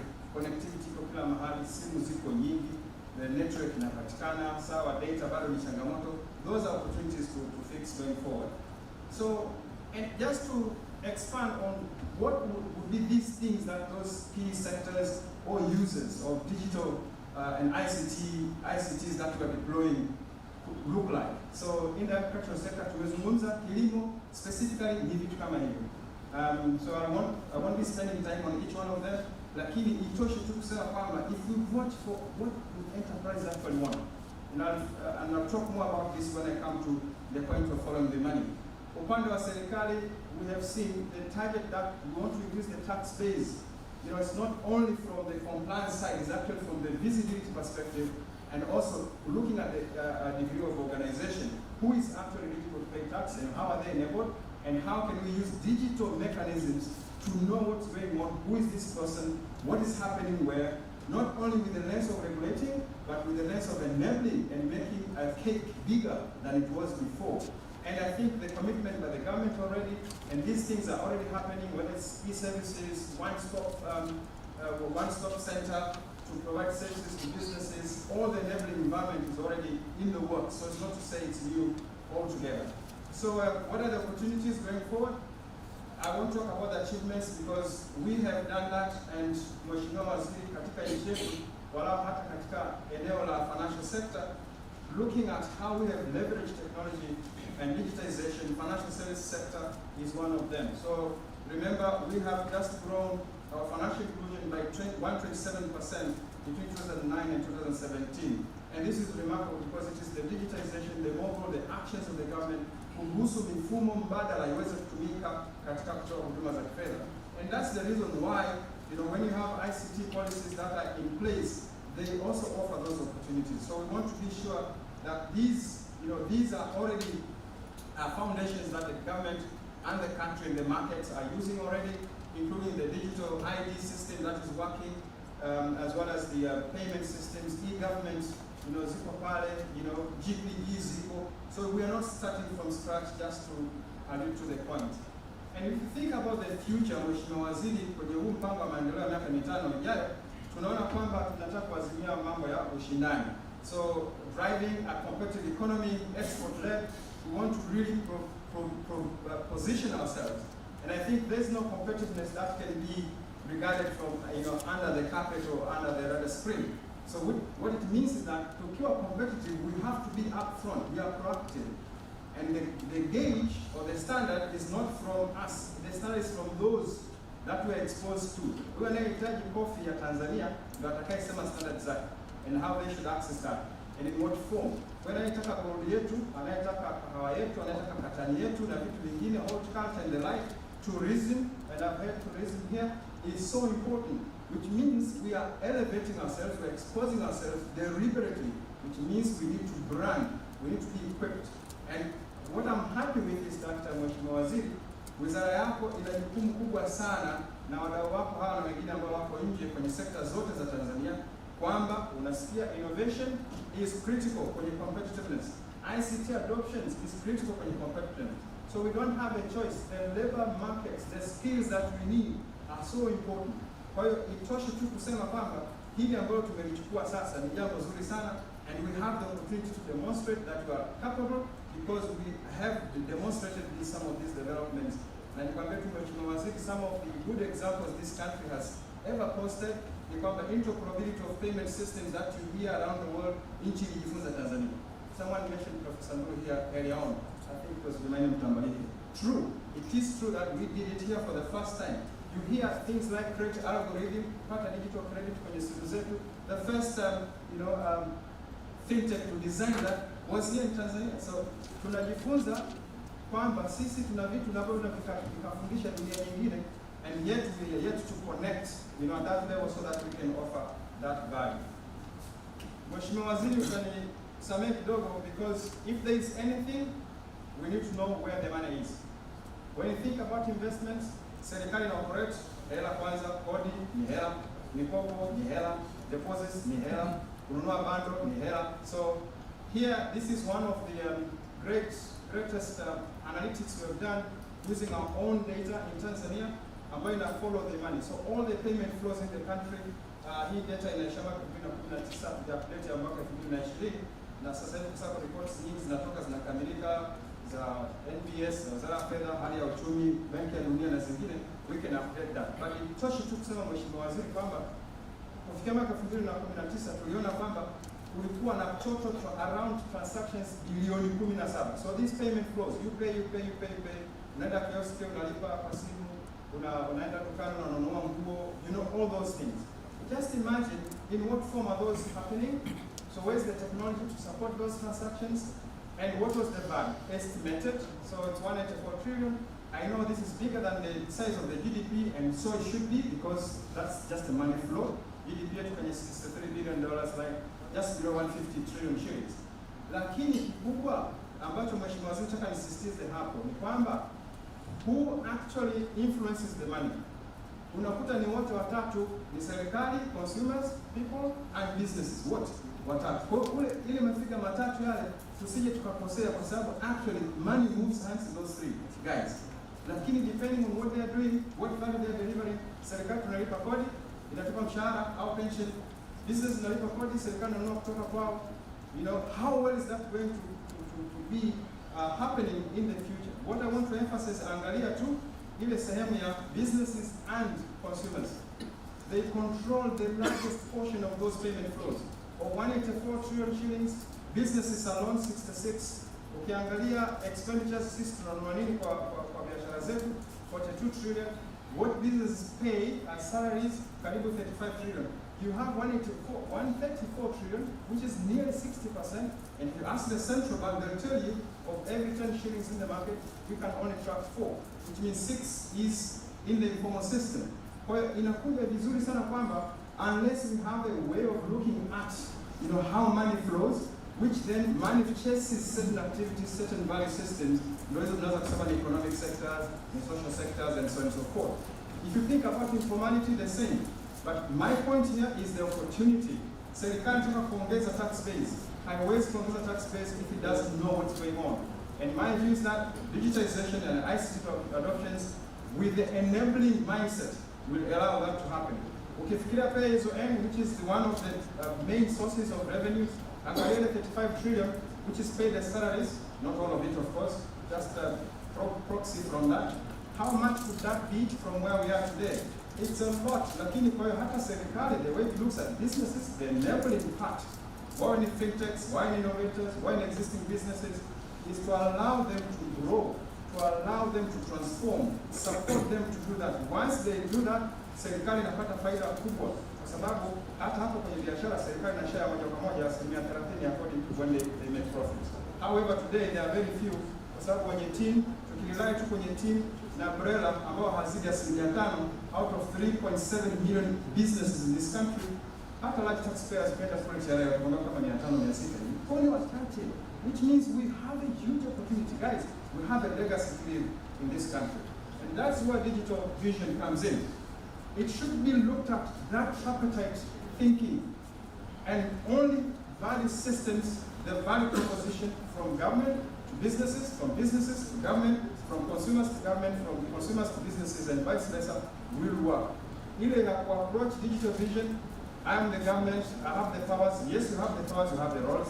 I'm the enterprise, I control the money, true, but You can't do that without any regulation. Now, personal regulation is how can we improve, society with direct tax, supervisory technologies that are coming in. It's just an opportunity to bring those impacts. Vipato vyatu viongezeke, biashara za watu zipanuke, wapate faida zaidi. The opportunity is there. I won't spend time kwa sababu hiyo ameshazungumza. Mheshimiwa Waziri, inakadiriwa, this is GSMA, kwamba kufikia mwaka 2025 Tanzania will have 10 more million devices, phones. Sasa hizo afadhali hizo smartphones kwa sababu feature phones tumeshaona presentation ya Huawei na fikina GSMA, we should be phasing out from feature phones. If they are smartphones, all the efforts to promote smartphones should be actually promoted. Na tunagombana wenzetu wa tasnia ya fedha, how would they be making that one available? Kwa sababu inawasaidia pia kueneza huduma za kifedha au kupeleka huduma za kifedha. So rather than a person buying a phone on his or her own, then the banks and maybe partnerships can allow that to happen. I won't again spend time here. I just want to echo the current regime's appetite for to increase internet usage. Internet usage will increase if people can afford. If internet is available, it's adding value. While to do there is a connected thinking and connected action that is required there. Jobs will be created, and fintechs jobs can be created. Those that are actually taking business ideas outside the country, wanazipeleka huko, alafu hata rekodi tu inakuwa kule. GDP growth, I think, was really one of the main agenda katika kutengeneza digital vision. From the impact thinking, lazima tuwe na watu kusema itatusaidia wapi na kwa kiwango gani ili tuweze kupimwa kutokana na hayo maendeleo. So the last one is, what does it take?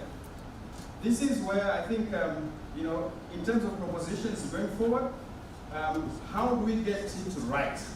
You have heard some of these in different forms. Digital leadership is critical.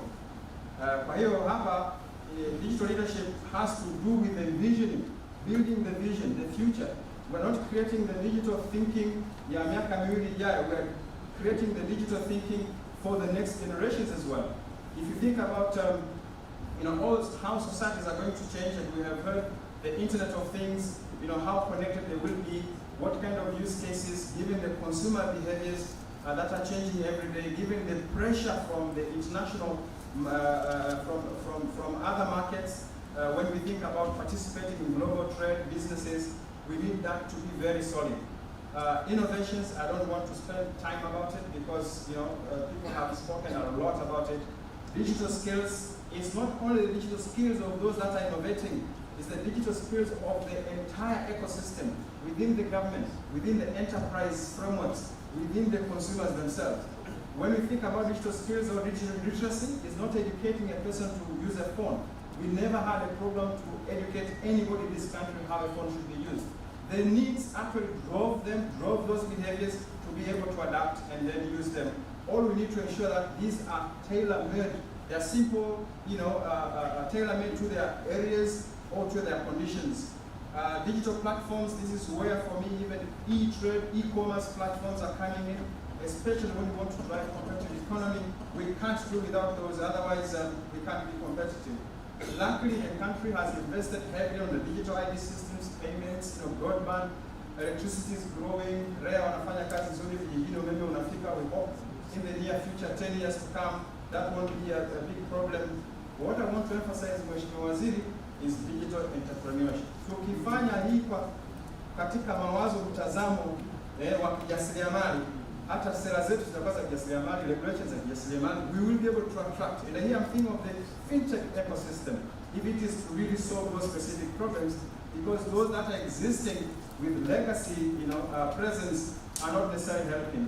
Kwa hiyo tunadhani tuki-open up, someone referred to Silicon Valley, it is true. I never ask a fintech in Tanzania to think about like Silicon, why they are told to imagine 100 years.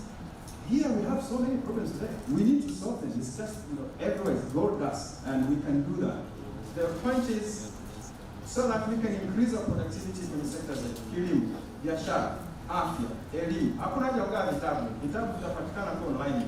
kama walivyosema. Kwa hiyo bajeti ya kununua vitabu milioni 1 kwa wanafunzi haitakuwepo, lakini the main issue is building new tenets of human talent, because the world is going to move, is going to be different. Markets, are completely going to change. They are changing already. Na kama wenyewe mnaona hapa kuna Uber Eats siku hizi, even to it, hata kupika tu nyumbani siku hizi walikuwa mchele mchicha hawatambui tena, si? So all these are changing, and guess what? It's changing the way the economy is going to be accounted for. The other point katika hiyo getting it right is to help us even monetize or quantify the economy. Me, I believe, sijafanya research ya kutosha, hata data tunayotumia GDP leo ni kwa sababu kuna taarifa zote. Lakini if we improve the visibility, hii GDP ni kubwa sana katika nchi yetu. And I don't believe kama income per capita ni 180. It's a question of distribution here. Lakini kwa sababu ya data tu, hatujui. Hii GDP ni kubwa sana. And I'm so motivated now because we are middle income status. The point is to sustain that so that we don't fall back. Hata COVID imeingia, and therefore digitization. Lakini pia how do we grow it going forward? The last one is to say, what does it take? Connected thinking. Yani ICT fraternity peke yake haiwezi to drive digital vision ya nchi. You have use cases, those are going to use sisi ni kilimo, ni biashara, ni akina mama, ni vijana, kwenye afya, uvuvi na maeneo kama hayo. And luckily we have the national agenda ambayo ina priorities nzuri kabisa. Hata kama ni mazao tumeprioritize, tutafanya nini? And that's very good. Tukiangalia watu wetu, umaskini wetu tunaujua, umaskini watupata. Watu wetu wanafanya nini kwenye kilimo? Mazao gani tunayajua? Kama ni biashara hivyo hivyo. So connected thinking with the impact DNA and outcome focused. Then we think of how do we get it. Those who create and give us the options. And I think we'll be very credible in telling the story about everybody, why we are interested in the digital vision that will drive our outcomes. Committed leadership, Mheshimiwa Waziri, but it's only mongea nawe mara 2 mara 3, nataka nifanye simu. I still have to come to your office, lakini committed leadership, I regard this one very strongly. Day one, you talked to me, it was very clear. Today, these efforts, very clear.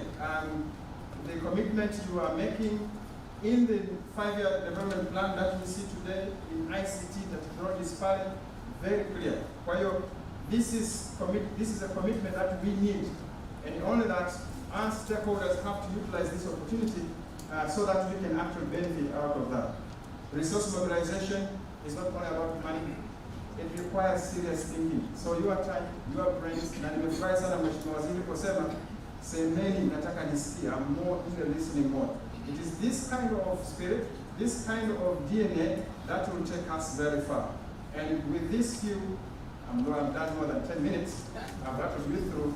I would like to thank everybody for this wonderful session. I believe we are defining a new Tanzania for the next foreseeable future. Thank you.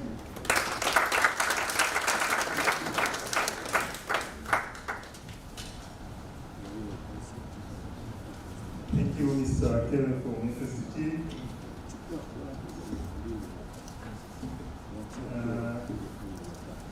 Napata hisia sukari za watu zinaanza kushuka ambao wako kifungo, lakini naomba zisome comment 4 tu za online. Baada ya hapo, hii ni dialogue, tunaunganisha mawazo. Waziri anasikiliza sana, lakini inawezekana yeye ana mawazo angependa kushare na sisi au sema chochote. Tunaomba tumpe nafasi hiyo kama atakuwa tayari. Lakini baada ya kupata hizo comments, tunawakuu wa taasisi wapya ambao nao kwenye innovation wamesema kwa namna moja au nyingine, nao tuombe tusikie sauti yao kidogo. Tutajadili kwa pale ndio wa CRA. Tutaomba nini dakika 3 sema chochote. Yuko Bwana Benedict Goba, the president wa e-government authority, sorry. Ndio tunatoka dakika 3 sema chochote kabla waziri aende.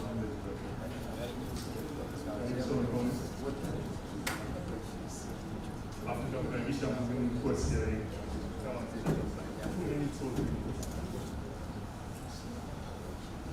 Mheshimiwa Waziri. nyingi sana online, lakini tumejaribu kuziunganisha. Comment nyingi zilikuwa zinajirudia, tumejaribu kuziunganisha na kuja na maoni pamoja na mapendekezo. Mapendekezo ya kwanza nilisoma kutoka kwa Yusuf Kulimba. Anasema after having these meetings, napendekeza kuwe na mkutano wa kutengeneza dira ya taifa kwenye ICT, na huu mkutano uwe kama working group itakayokuwa na representation ya wadau mbalimbali. Group liwe dogo na wawe na malengo ya kumaliza hii ndani ya muda mfupi. Lakini na mapendekezo mengine kutoka kwa Anne T. Kasebene. Anasema ningependa kuongeza kwenye proposed solution alizoziainisha Jumanne, kuna umuhimu wa kutengeneza mazingira mazuri ya kuvutia innovators talents kupitia urahisi wa kupata vibali vya kuishi wanaopenda kuja kuanzisha startups zao Tanzania. Kuna nafasi nzuri ya kuifanya Tanzania iwe launchpad ya startup kutoka sehemu tofauti duniani, kama tukiweza kurekebisha matatizo ya resident permit ili tuweze kuvutia talent kutoka nje, ili pia kuwezesha knowledge exchange with our local talents. Kuna swali na mapendekezo kutoka kwa Kabenda Kakuze. Anasema blockchain application through digital currencies and the online forex trading is taking big money outside the country, but hakuna anayefuatilia hili, kila mtu anaogopa. I hope wizara hii inatakiwa kuongeza wigo wa uelewa juu ya technology hizi. Nafikiri ni mwendelezo. Kuna mdau mwingine alizungumzia kuhusiana na PayPal, kwamba PayPal sisi tunalipia PayPal, lakini watu wa nje hawaruhusiwi kulipia PayPal kutoka kwenye. Sisi wa Tanzania haturuhusiwi kuuza mtandao kwa kupitia PayPal. Kwa hiyo huu ni mwendelezo wa maoni ya wadau mbalimbali. Lakini maoni ya mwisho yanatoka kwa Godwin Gabriel. Anasema what can Tanzanian government and the private sector can do to spur the use and adoption of broadband network and services by consumers. As with reference to GSMA presentation, which roles and plan does the Universal Communication Service Access Fund is built up have toward minimizing the Tanzania coverage gap of 34% in Tanzania? And anasema which PPT strategies can be deployed in Tanzania to improve the rural coverage of mobile broadband network? Hiyo ni swali la mwisho. Lakini Mheshimiwa Waziri, kuna maswali mengi sana. Mimi kama chief wa kutoa nitayaweka yote pamoja na ripoti, na tutayaweka kwa pamoja na kukuletea mezani kwako. Asante sana. Asante kwa mawazo hayo.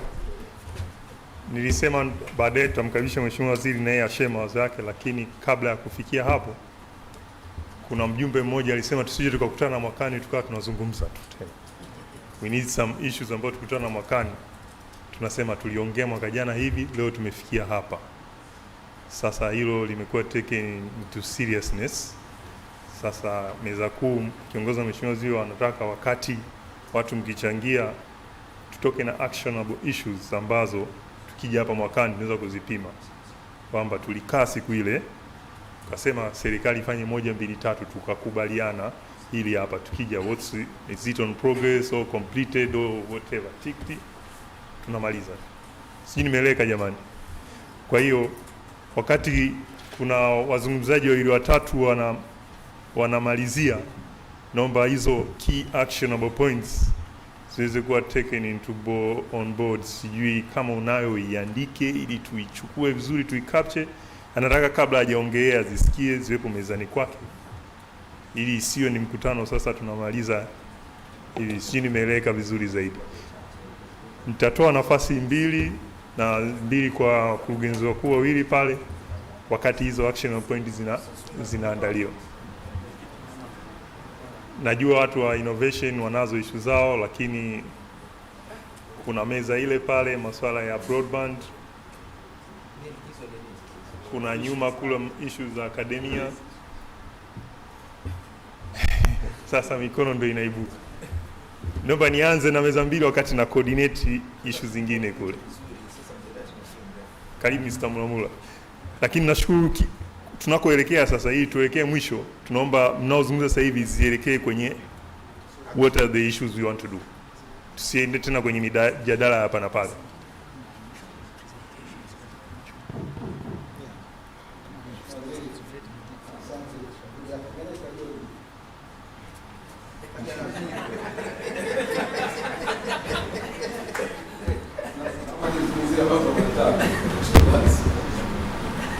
Kwanza naomba niseme vijana wengi wajasiriamali hapa innovators, nafikiri amkizungumzia ETBI. ETBI ni incubator na nilianzisha pale, na mengine kwa maana nazungumza wanafunzi ambao wamehudhuria ETBI kuja kuwasaidia. Ni incubator, sio innovation hub. Ilisaidia kutengeneza buni hub kwa pale, na ETBI inaweza kufanya kazi nyingi sana hata mpaka mikoani, na ilisaidia kuanzisha HDIF pia wenyewe walianzisha. Kwa hiyo imefanya mambo mengi. Kwa hiyo tunashukuru Tume ya Sayansi kwa kuweza kuiweka ndani. La pili, what next, tumezungumza tufanye kitu gani? Nina mambo mawili ambayo nafikiria tunachofanya. Kwanza ni kusala la broadband. Maoni yangu ni kwamba lazima tutengeneze ile demand ya kutumia broadband. Ile demand itatengenezwa kama tutapunguza bei ya access broadband kwa vijana wajasiriamali, hasa walio mikoani. Kwa hiyo ni muhimu sana tukiwasaidia wao kupunguza. Baadaye kati demand inapozidi kuongezeka, ndio sasa unaweza kuongeza bei ikaendelea kufikia kiwango ambacho tunataka kutumia walipi au vijana. Kwa mwanzoni lazima tupunguze bei kucreate ile demand, hasa kwenye mikoa ambapo hawana uwezo wa kuongeza pesa kama mijini. Hiyo ni moja. Ya pili zaidi tunazungumzia fourth industrial revolution. Na umezungumzia mambo mengi ya AI, mambo ya robotics, mambo ya IoT na masuala yote hayo. Tutatumiaje? Tutaangalia tukatumia hayo katika kuwezesha uchumi wa nchi yetu. Na kuangalia impact ambayo itakuja kwenye GDP yetu. Ushauri wangu ni kwamba tuisaidia ICT Commission itengeneze kitu kinaitwa ambacho tuliingia kutengeneza kwa awali, kinaitwa Tanzania Startup Tanzania. Katika Startup Tanzania tunaangalia katika sekta gani tutakuwa. Tuko kwa mfano kilimo. Tunachukua innovators kwenye upande wa kilimo. Jinsi gani tunaweza kutumia zile nyenzo za 4IR katika kusaidia kilimo kuongeza uchumi wetu. Kwa mfano sensor networks, sensor drip irrigation. Mambo kama haya yanaweza kutumiwa kwenye kilimo. Tukachukua sekta kama 5, 6, 7 ambazo ni za muhimu kulingana na mpangilio wetu, na baada ya hapo tukawasaidia vijana, tukadocument procedure zote wanazozifanya katika kuwawezesha vijana. Tukawapa kitu tukawapa KPIs, key performance indicators na milestones, kusema kwamba baada ya mwaka mmoja tunataka uongeze mapato kiasi fulani, tunataka upate ajira kiasi fulani. Tuna document ya kila sekta, na hizo changamoto tunazozipata ICT Commission isije kuzitatua, tunatengeneza documents. Na baadaye sasa tunaweza kuja kukaa wakasema kwamba tutengeneze sera, tumeona changamoto hizi katika masuala haya.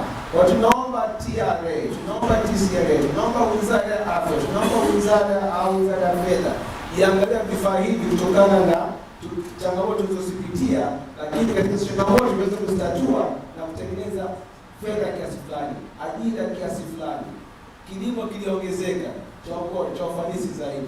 Mambo kwa hiyo kutengeneza sana Tanzania iko shauri na itasaidia sana ya kusaidia innovators kwa baadaye mbeleni. Asante sana. Asante Mr. Mulamula. Naona Mr. Peter pressure imetaka kupanda kabisa. Naomba usimame, unataka clarify kitu, tupe way forward from all this discussion. Your two proposed way forward.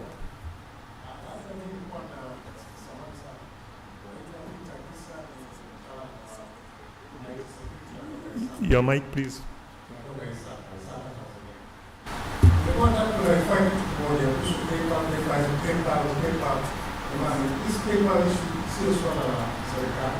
This is a paper company policy. You can bypass that if you have problems receiving ads revenue by just using your debit card straight. You don't need to get to use PayPal again.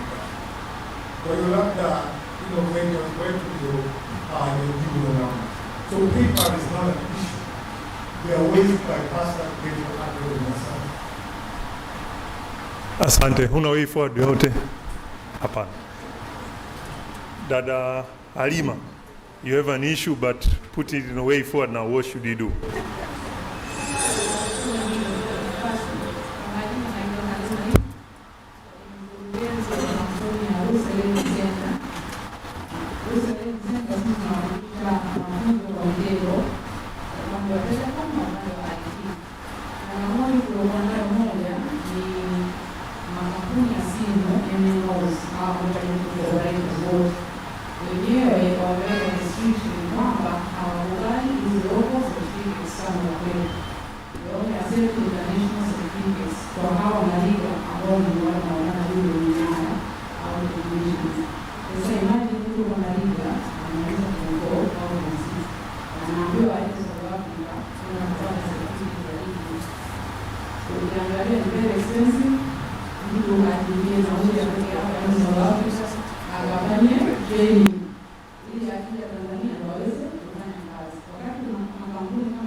That's a way forward of its own.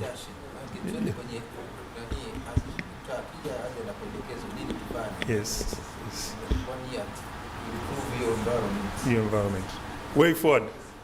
A very strict way forward. Mzee ndio ulituinsist sasa mwakani tukija tuje tumefanyia kazi issue. Anza na wewe ili tuone mfano mdogo wako. Asante, mimi nitaenda straight kutokana na presentation ilikuwa imetolewa na Mwangi Tabariki mwanzo na mambo ambayo yalikuwa highlighted kwa sio kama amekuwa kitu kwake out of work kama nishafanya kuangalia changamoto za startups. Kwa hiyo nashauri mheshimiwa waziri tumie yale zile highlights uziangalie implement zile na hakika kabisa mfano kama huu mwakani tutakuwa na ongea evaluations za startups. Asante.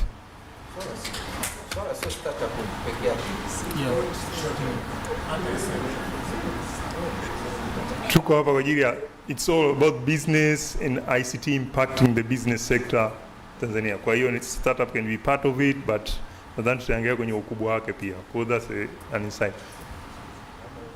Karibu. Way forward.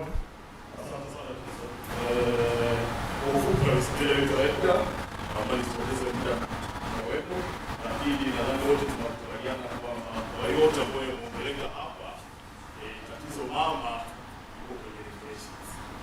Tatizo mama iko hapa kwenye makaratasi. That is fortunate for us. So huu ni wito wetu kwa waziri kwamba tunajua tuna sera ya tehama ambayo ni nzuri sana 2016. Tunaongea mambo mema sana. Lakini tuna regulations ambazo hazicomplement sera yetu. Na inaweza ikawa regulations ambazo zipo chini yetu wizara yetu na nyingine ambazo ziko kwenye wizara nyingine. Sasa tunaomba uwe na harmonization hiyo kwa sheria na kanuni ambazo ziko kwenye taasisi mbalimbali, kweli ziko kwenye wizara yetu, kweli taasisi yetu au tasnia yetu iweze kuchangia kwa kwa tunaongea tunawezaje kumsaidia kijana asiweze kwenda kuhost Amazon atumie data center yetu. Hawezi kwa sababu bei ya pale ni $800 wakati huo ni $900. Sasa kwa sababu gani? Infrastructure, connectivity hapa kwetu ni expensive. Na kwa sababu gani? Tuna mambo kama haya right of way. So ni ripple effect ambazo ni tatizo moja linazaa lingine linazaa na mwisho wa siku ina affect tasnia nzima au sekta nzima. So itawangu ni kwamba kama wizara tutafute muda au watu ambao wanafanya organization ya kwa kufanya mapping out ya sera tathmini regulation zote ambazo kweli hazichangia au hazicompliment sera yetu tuanzie. Asante. Mbele yake hapo dakika moja mbili, way forward. Ongea sauti dogo. Kwanza inatuelekeza kwamba kwa sababu sisi wizara hii kazi yake sio kufanya innovation, ni sekta nyingi za wizara nyingi. Kwa hiyo tumekuja na swali fulani na wizara zote, sababu na kama leo sisi na connect wizara zote. Kwa hiyo tuliona sehemu za kila wizara ambazo zinaleta ICT ndio kwenye uwepo wa matumizi ya ICT.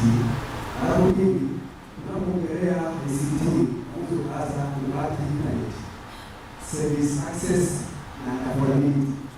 Kwa hiyo tunaposema tunaleta magari mengi mafuta yako juu sana, hakuna kazi ilifanya. Ndio tunapata na mkakati wa kupunguza bora sisi tunaleta kutoka hapa kwa huduma internet ishoke bei tuweze kupambana na hiyo. Serikali ileta mifumo fulani hivi kufanya malipo kwenye online transaction na kila kitu, lakini sababu kwamba internet tunanunua wenyewe, sio kama yeye anatoa internet yote kujizi mahitaji ya serikali. Kwa hiyo tumeomba swala la internet tuna strategy ya kuyafikia na kuona ile provider kushusha bei. Sasa maana na TRA kwa kuuzia mzigo wa kodi, kwa hiyo nafikiri. Asante. Next pale dakika moja mbili. Asante Mheshimiwa Waziri. Ndugu wanakao, mkutano mwingine wetu ambao tumeona ni mtendaji mkuu wa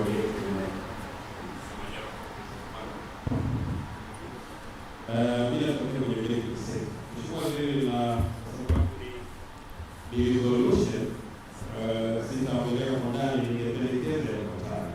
Ninaona changamoto katika maeneo makubwa mawili. Nitadraw experience yangu banking sector. Moja, cost kubwa ya investment kwenye ICT. La pili ni cost kwa consumer, uwekezaji na bidhaa yenyewe ya digital. Na katika hizo natekeleza mambo fulani ya hatari. Namna gani tunaweza tukafanya effective na efficient katika investment na return on our invest, ili tukashusha gharama ya bidhaa na huduma za ICT. Moja, kwenye benki utaangalia ni survival of the fittest. The giants ndio wanaweza kuinvest, ndio wanaweza kuwa na infrastructure, ndio the big servers, ndio access to data. Na pendekeza kuna namna ambayo wizara inaweza kuwa na shared platform. Na hivi tunaweza kuwa shared. There's no need for kila benki kuwa na infrastructure. We can have a national payment switch. We can have a national data center. We can have a shared point from your ministry, allow the rest of the stakeholders and the players within the sector. Maybe they can have a cost for you. Kwa mfano, au argue na wizara pengine na wengine wote, kwa mfano leader hawaongei sawa na National Electoral Commission. I mean, TRA, data iko TRA, lakini data iko regulatory center. I mean, can we have a shared plan for where we have the data? Especially, tukubaliana na mimi, data iko benki. In fact, hata sisi tunaotumia Tanzania na wateja, data iko maeneo. Asante.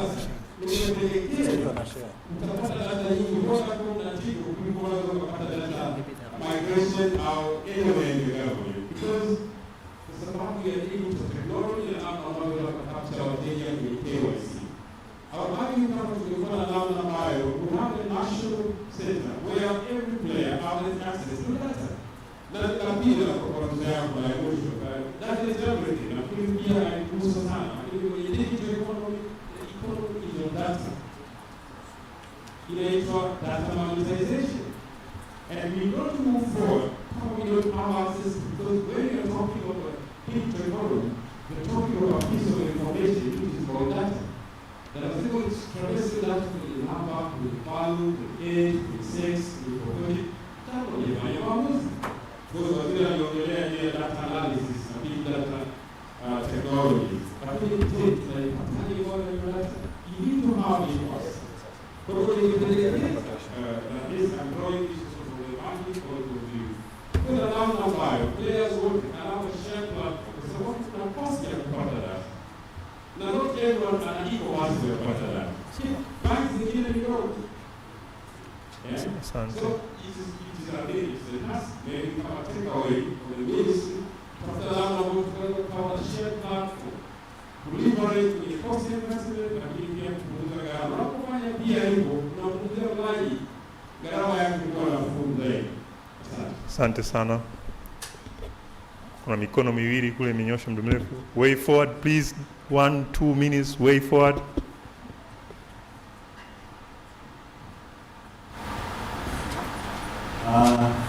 Nashukuru sana Mheshimiwa Waziri na wahusika wote waliojitolea. Nilikuwa sikizungumza lakini nimeona nizungumze kwa sababu ya kabisa.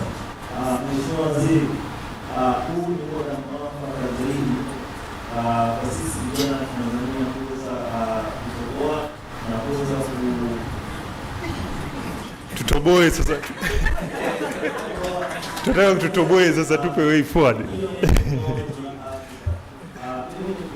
kwenye sekta ya bima ya afya kwa kampuni ya Ministerial, na kila napoamka asubuhi nasema kwamba niendelee kuumana na bima ya afya, lakini naona opportunity katika sekta zote hapa nchini Tanzania, kuanzia sekta ya utalii, na sekta nyingine zote. Kwa sababu moja, kwanza watu bado hawaelewi matumizi sahihi ya smartphones, na pia hii mifumo ambayo tumeianzisha mobile money, bado tunajua mobile money ni mfumo tunapokea pesa, lakini kutumia mifumo sahihi zaidi bado watu hawajui. Kaka, tunataka kutoboa. Way forward sasa.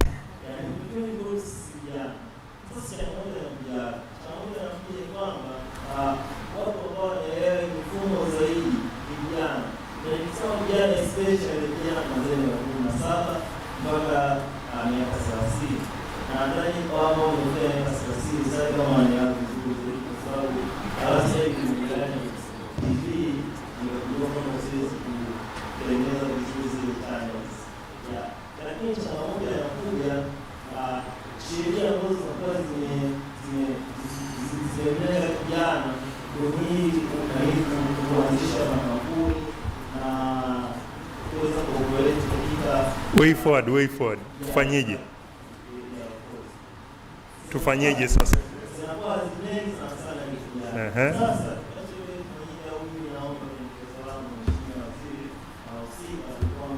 basi tunapotunga zile sheria tuweze kuwa na wale vijana ambao kweli vijana, sio kama vijana ambao miaka 45. Sasa vijana miaka 45 ambao wameshajenga na kufikia nao, wanapokuwa wanazungumzia concession au wakiwa na bora usika wa vijana, hata vijana kawaida tunamwangalia kwa hizo wanaendesha pamoja.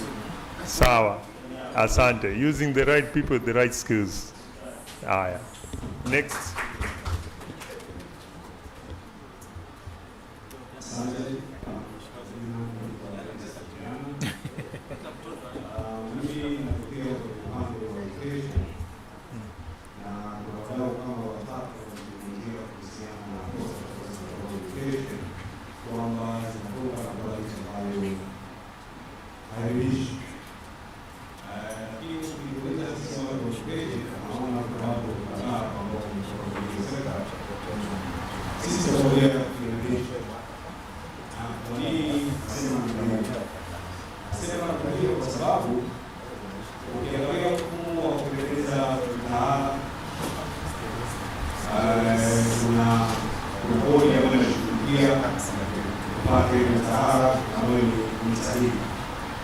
Sasa changamoto ipo kwenye enforcement ya relevance ya hiyo mitaala.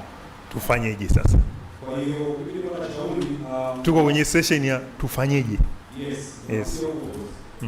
Nilikuwa na shauri watu kama ICT Commission ambao wao hasa ndio wataalamu wa mambo ya ICT waweze kuwa wanahusishwa kwenye kuenforce au kuangalia relevance ya zile curriculum, kwa sababu curriculum zinatengenezwa zinakuwa delivered kama inavyotakiwa wala zinatoka.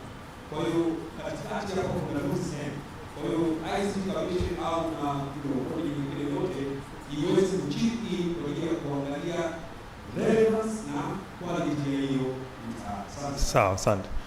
Tu burning kwamba tukitoka hapa utanishika shati kwamba sikusema kwa nini hukunipa nafasi. Dada, naanza na wewe. Way forward, please.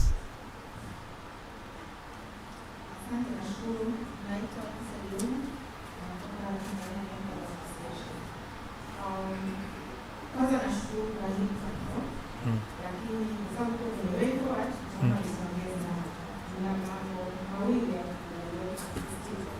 Cha kwanza, naungana na msemaji ambaye pia amekuwa kwenye mabenki kwamba it's high time tuwe na shared data platform, na hiyo idea au niseme hiyo agenda tumeiweka pia kwenye mpango wa miaka 10 wa financial sector development.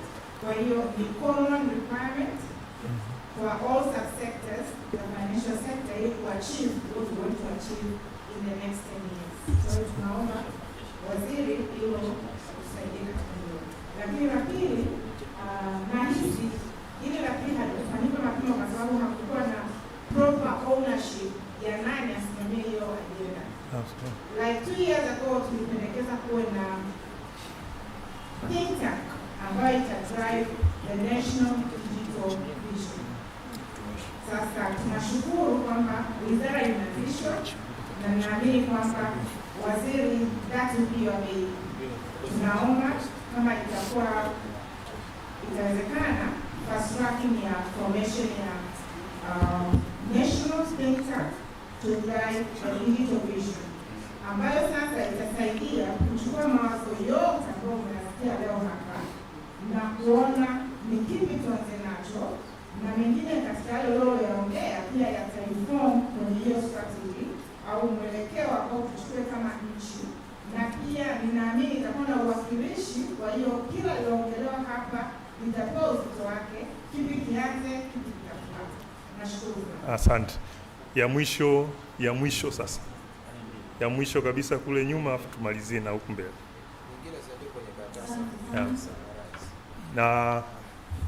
Na mwingine ambaye anaishi yote bani, jamani, hatuwezi kukaa hapa mpaka kuna watu wa madala wameshaanza kunitumia message hapa ili waanze kutafuta njia. Kwa kama una yene issue ambayo ni very burning, naomba iandike, tutaicapture. Kuna mtu mmoja ameshaniandikia hapa amenitumia. Kwa kama una issue yote now in writing please. Naomba dada ya mwisho. Wa mwisho. Yeye atakuwa mzungumzaji wa mwisho, lakini we are still collecting those written recommendations.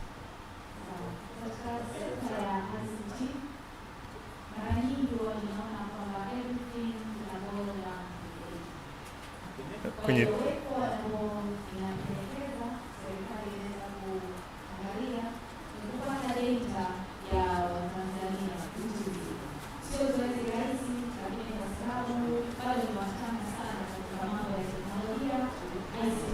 sawa sawa.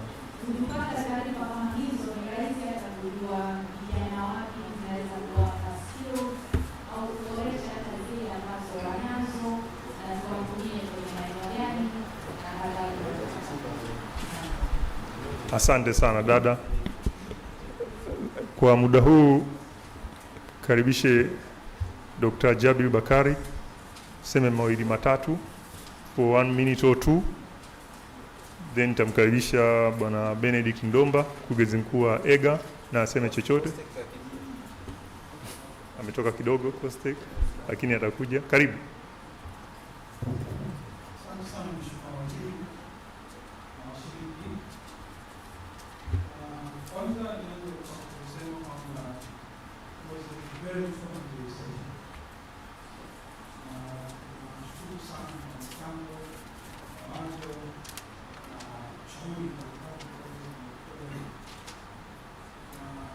Ziko ambazo ni general, ziko ambazo ni specific. Mheshimiwa Waziri kuandika kama zile specific, ambazo zifanyika kazi pamoja, zile ambazo ni general, zifanyika kazi, nani wizara, nani serikali, zifanyika kazi. Lakini kuna hii specific, Mheshimiwa Waziri, ni point of e-waste regulation ya Oktoba 2020. Niko kwenye website. Kuboresha kwa website ya mamlaka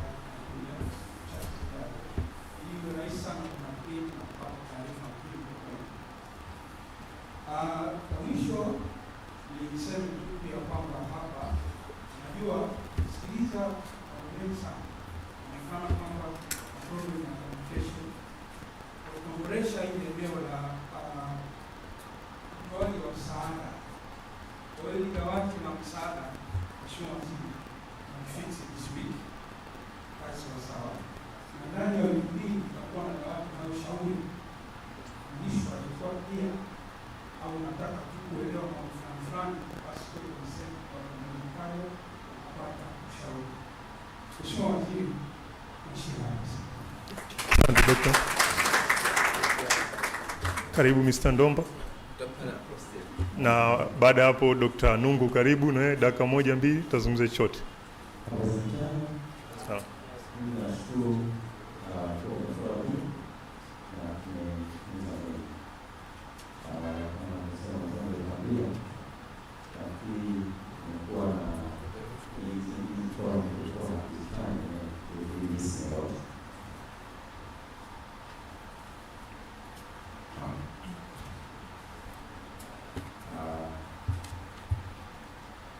Kwa wale wote wanaofanya kazi katika serikali au wanaokuwa welcome to the consultation from beyond, lakini pia naomba visit the website ya ina guidelines, standards, regulations that needs to engage government institution and others. Lakini kwama ndio consultation from the ili tuwekezane nao kwa. Zaidi ya hapo, shukuru sana Mheshimiwa Waziri.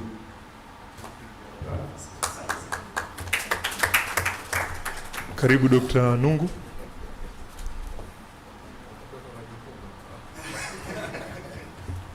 Mheshimiwa Waziri, washiriki wa furaha kuwa na mazungumzo kama haya, na nishukuru kwa wote walioshiriki na walimani kwa kufanya mjadala mzuri. Lakini niseme wazi kwamba COSTECH na serikali kwa ujumla tunakuwa tunatambua especially kwa vijana tuna ubunifu na tunajua ubunifu ndio tunakwenda huko. Sasa hivi tuna namna ya kuwafikia vijana au kwa ubunifu ndio wake. Tuna mapesata mashindano ya kitaifa sasa tuna ubunifu. Tunaweza kusema kwamba vijana kwenye pia pale Dodoma kwa Dar es Salaam kuna ufunguzi na tunataka kufungua tarehe 14. Mheshimiwa Waziri Mkuu Majaliwa atakuwa pale kwa ajili ya kufunga kwa muda wa kazi kwa ajili ya kuona ubunifu, na ile ni muda zote, sio kama jana.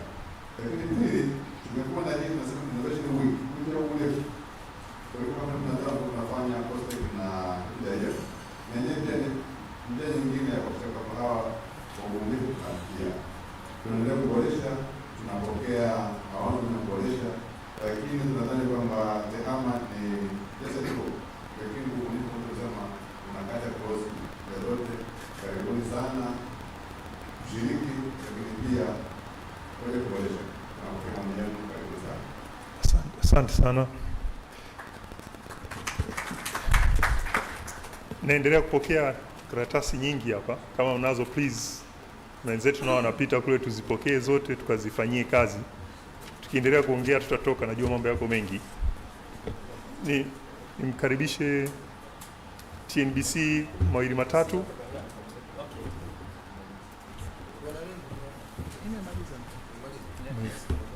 Kwa ufupi sana.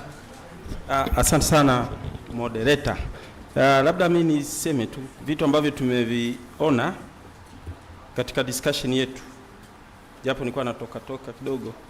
Eneo la kwanza ni hilo la legal and regulatory reforms, ambalo hili kwa ujumla tunaliingiza kwenye digital leadership, kwamba eneo la pili ni cost of investment in ICT, lakini pia services za BBB, ile backbone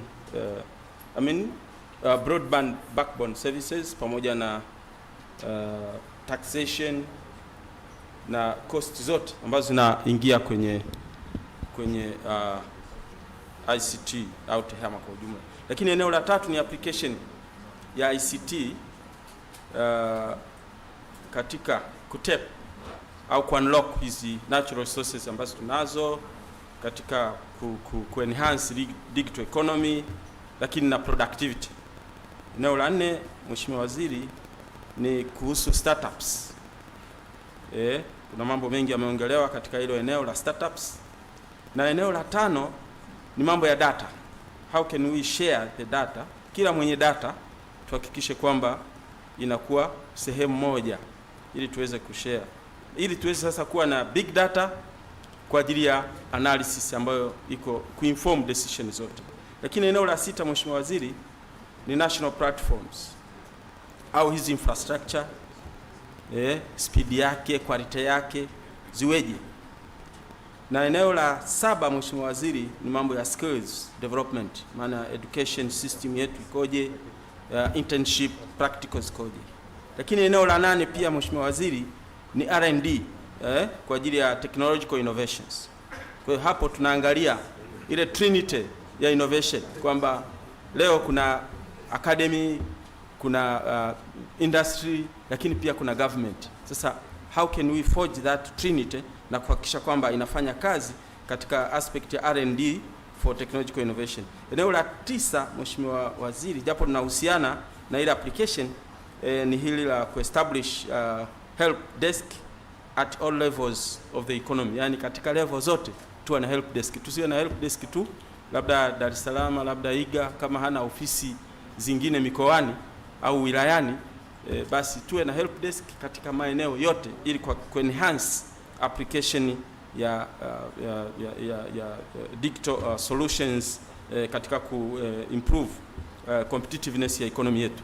Kwa hiyo ni maeneo ambayo Mheshimiwa Waziri tumejaribu kuyaangalia. Labda sasa kwa uongozi wako Mheshimiwa Waziri, labda ni issue zipi ambazo zitaibuka, amini ni action zipi ambazo we think tunahitaji zifanyiwe kazi. Hii ni summary tu ya hayo maeneo, lakini inawezekana Mheshimiwa Waziri, meza kuu pia ina vitu vingine, lakini tunaweza tukaviongezea hapa.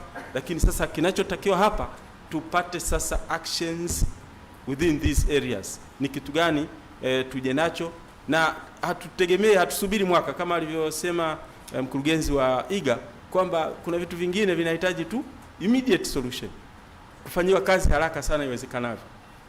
Sasa kama sisi ni watu wa digital na digital na emphasize uharaka, halafu tena na sisi tukajiwekea malengo ya muda mrefu, udigitalness utaanza kupungua. Kwa hiyo Mheshimiwa Waziri, nilitaka tu niseme hayo. Asante. Asante sana TNBC for that good summary. ICT Commission, dakika 1-2 unaweza kuongea hapo. Say something dakika 1-2. Yeah, nafikiri tulikuwa tumesummarize pamoja na Executive Secretary TNBC. Kwa hiyo haya ndo issues ambazo tumeziona na tutajikita katika maeneo hayo. Baada hapo labda tusikie maelekezo kutoka kwa Mheshimiwa Waziri ili tujue way forward itakuwaje. Mheshimiwa Waziri, karibu. Karibu, sorry. Asante Mheshimiwa Waziri, na namshukuru pia wenzangu ambao wamefanya summary nzuri, na labda kwa ajili ya washiriki, mojawapo kitu ambacho ni muhimu sana na tumekipata leo ni namna ambavyo ni umuhimu wa taasisi zetu kuwa facilitative. Na nashukuru kwamba wakuu wa taasisi hapa wametoa commitment pamoja na sheria ambazo zimetajwa, lakini tuahidi tu kwamba Mheshimiwa Waziri, hili tutalifanyia kazi, na niombe wa kweli wakuu watasembea kwa hapa hii mindset ambayo inahitajika kwa wenzetu ambao ndio tunaowatarajia kwamba waweze kuleta innovations, tuweze kuembrace na kuifanyia kazi. Ni kweli kwamba mtu asifike katika taasisi zetu alafu akarudi akasema kuwa disappointed kwamba serikali haikumsaidia. Kwa hiyo hili ni jambo ambalo nadhani nilitaka niliweke vizuri. Lakini pia nisisitize jambo lingine muhimu, na nafikiri wenzangu mlirekodi hili, partnership kati ya wadau wakuu watatu ni muhimu sana. Leo tumeona umuhimu wa kutengeneza skills hapa nchini.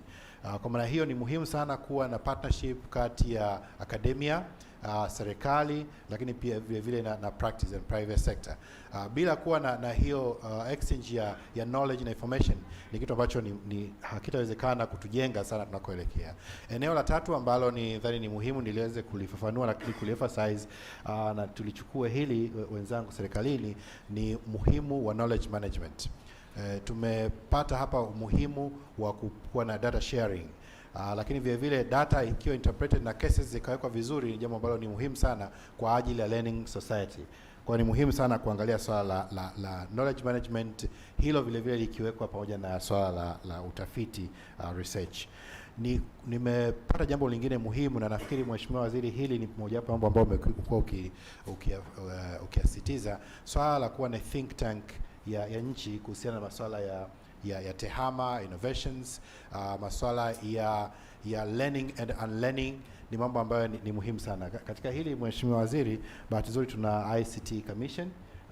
Hii tunaweza tukaanzia hapa ili kuweza kuwa na namna njema ambayo imeratibiwa ili kuweza kuhakikisha kwamba tunaleta innovations kwa nchi nzima kwa ajili ya tunavyozungumza mapinduzi ya 4 ya viwanda. Mheshimiwa Waziri, nafikiri katika haya nisirudia yale mzangu ambao wamezungumza. Asante sana.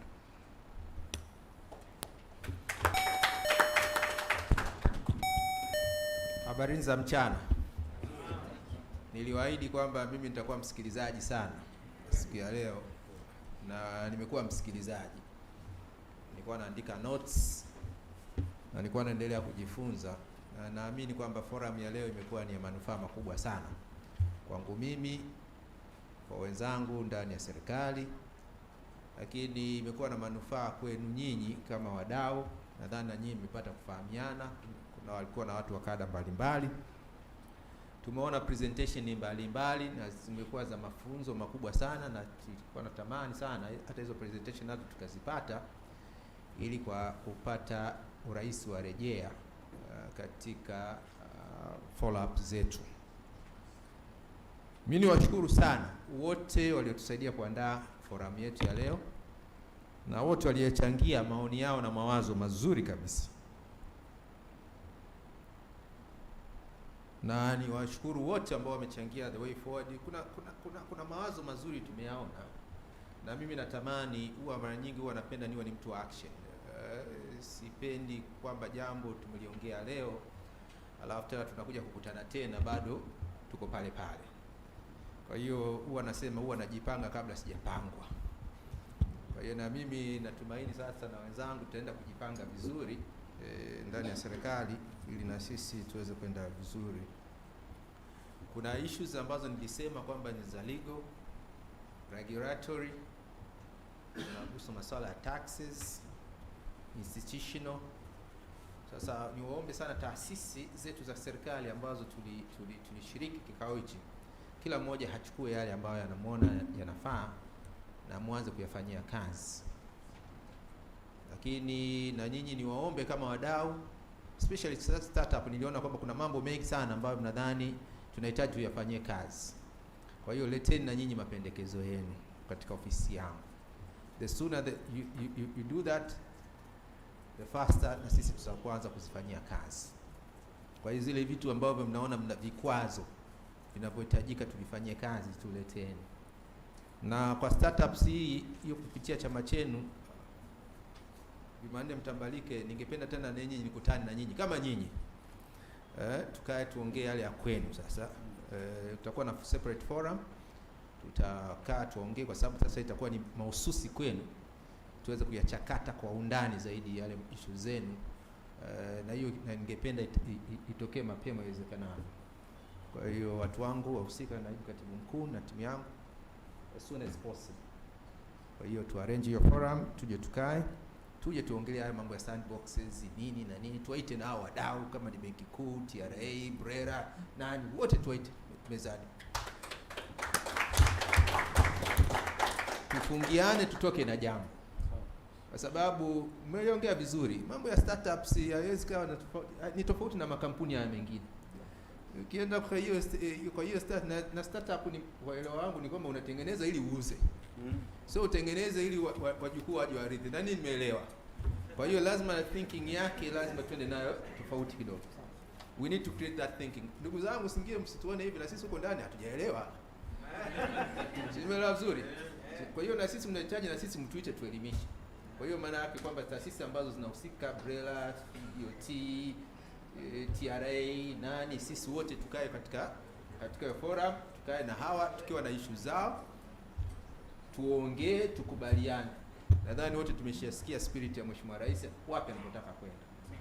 Kwa hiyo we need to see to the ground running.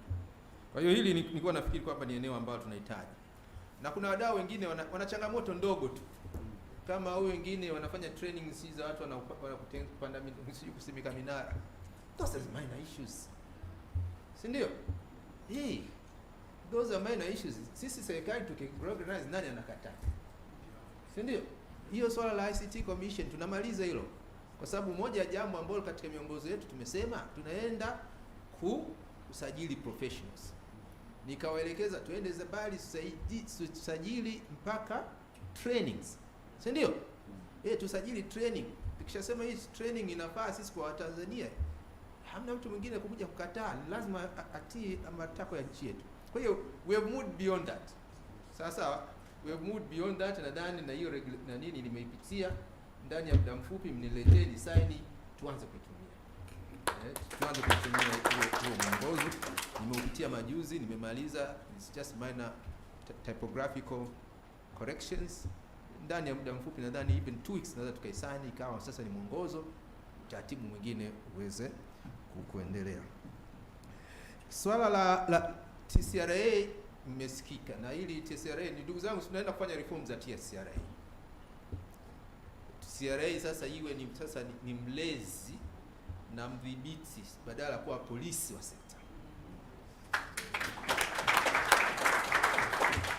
Ndio na mkurugenzi yuko hapa.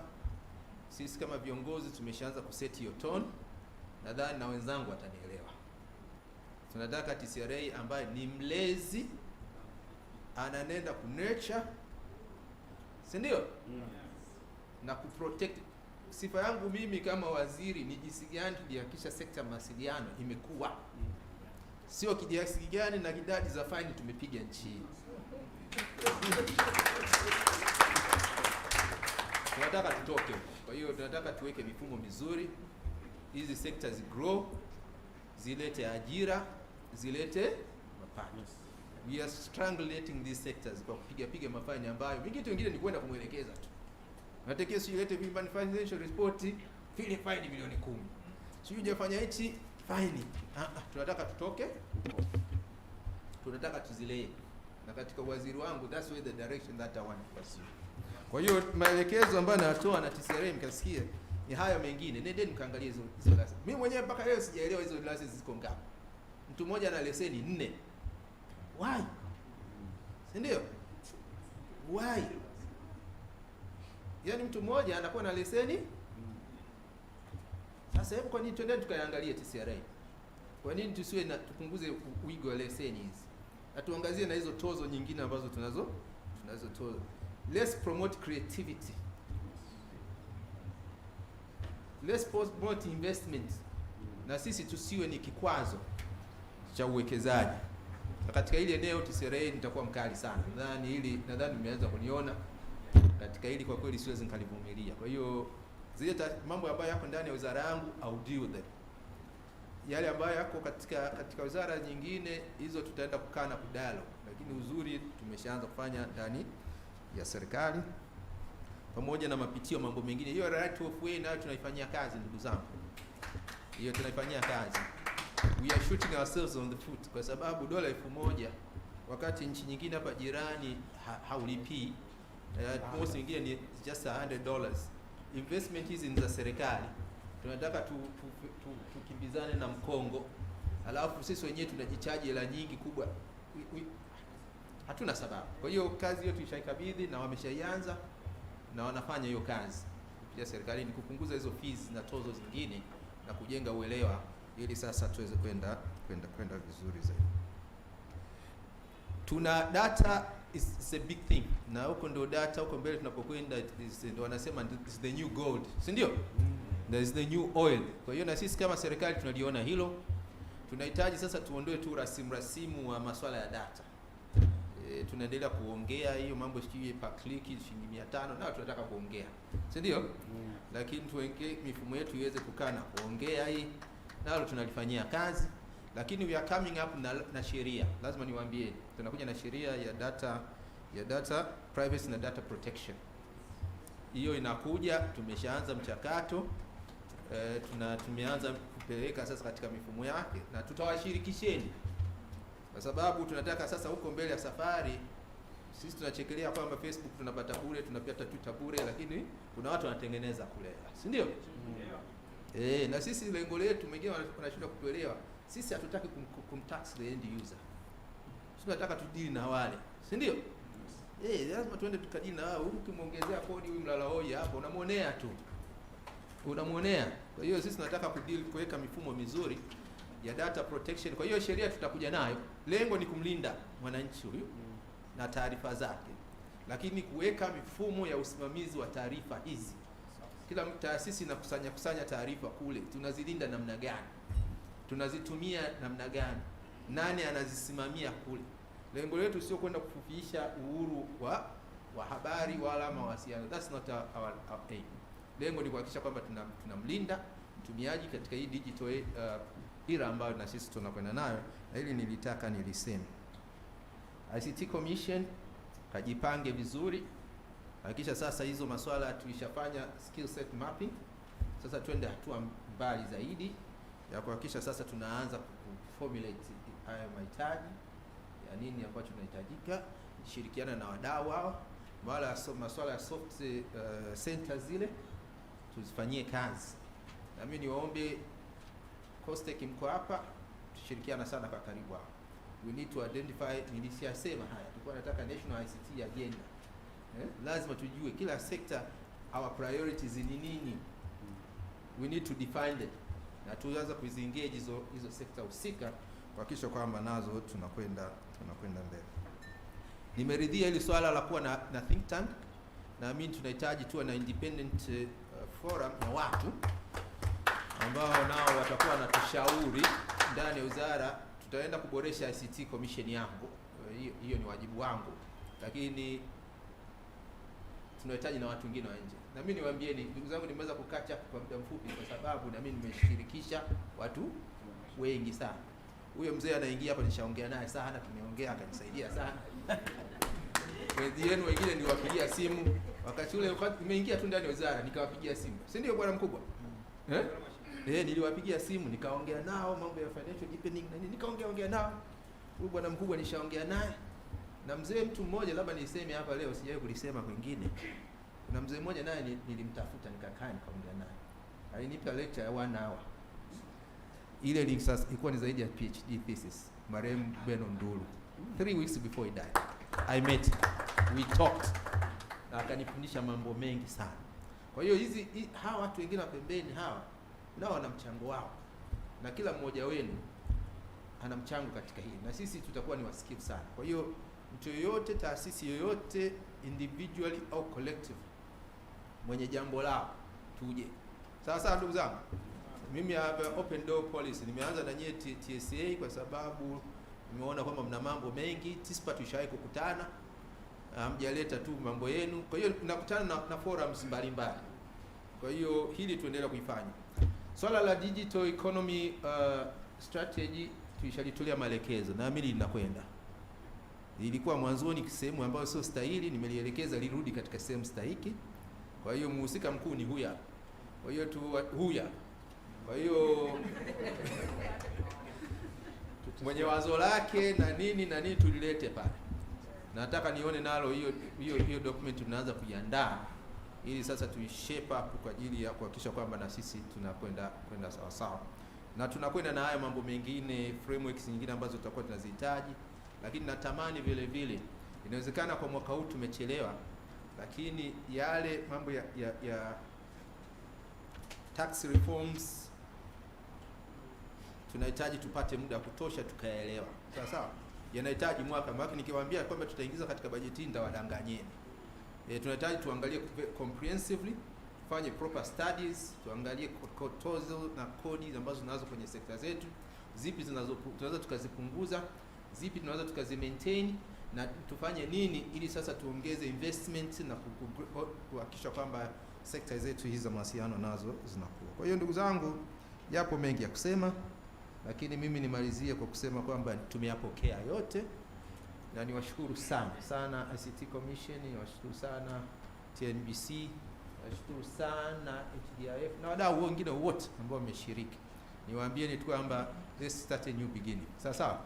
Let's open a new chapter. Mlikuwa hamna nyumbani kwenu, sasa hapa ndio nyumbani kwenu. Sawa? Ndio wakati wowote na kwa njia yoyote. Sisi tunatumia forum zote. Sisi ndio wizara ya TEHAMA. Ukinitafuta Twitter utanipata. Ukinitafuta Instagram utanipata. Na Twitter inapatikana. Sinapatikana kwa jamani. Haya, sione vinaelea, vinaundwa hivyo. Kwa hiyo mimi nimalizie kwa kuwashukuruni sana na kuwatakieni mchana mwema, na wale wenye mfungo basi tuendelee na mfungo mwema. Niwatakie siku njema, niwashukuruni sana sana. It's been a very informative day. God bless you. Amen.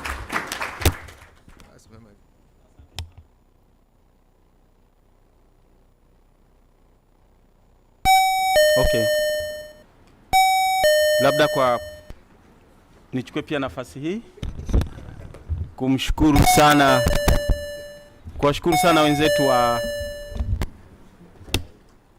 World Bank, wametusaidia kuwepo hapa. Kwa hiyo tunawashukuru sana, lakini pia Mheshimiwa Waziri, kama ulivyoelekeza kwamba wakati wowote kama utahitaji tena kikao kama hiki, sisi tuko tayari kuki launch na kukiitisha.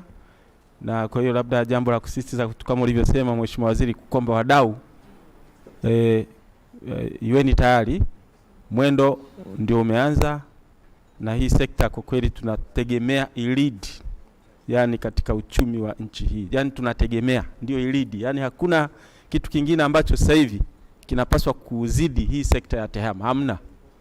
Hamna. Kwa hiyo Mheshimiwa Waziri, nilitaka tu niseme hilo, kushukuru kwanza watu wa World Bank, wametusaidia na wameniambia kwamba wako tayari wakati wowote kufanya kikao chochote katika eneo hili la tehama.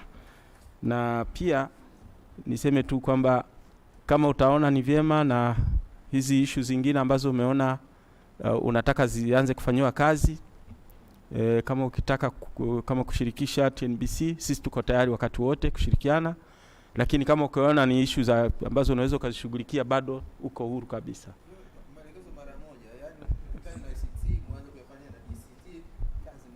Asante Mheshimiwa Waziri.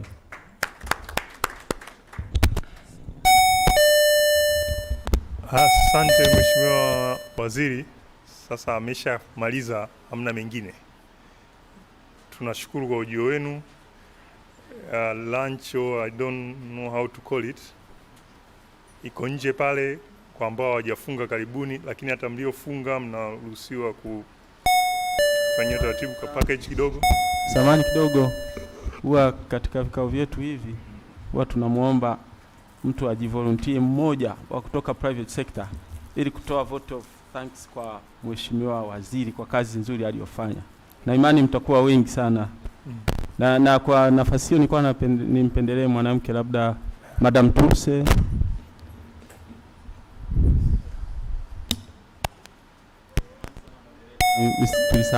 Asante kunikumbusha hilo. Madam aliyetajwa ni nani samani? Tuse. Karibu Madam.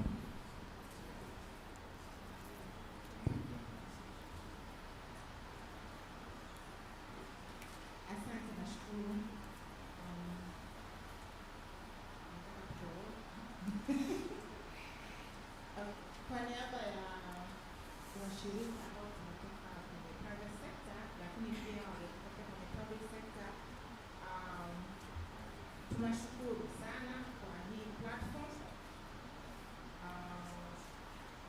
Kipekee ni washukuru bankers ambao wameweza kuja, kwa sababu pia waziri ana jambo lake ambalo alikuwa anatamani kusitoka kwa kwenye mabenki, lakini nami pia tutapanga another platform ambayo tutakuwa na waziri kuongea kwa kirefu zaidi.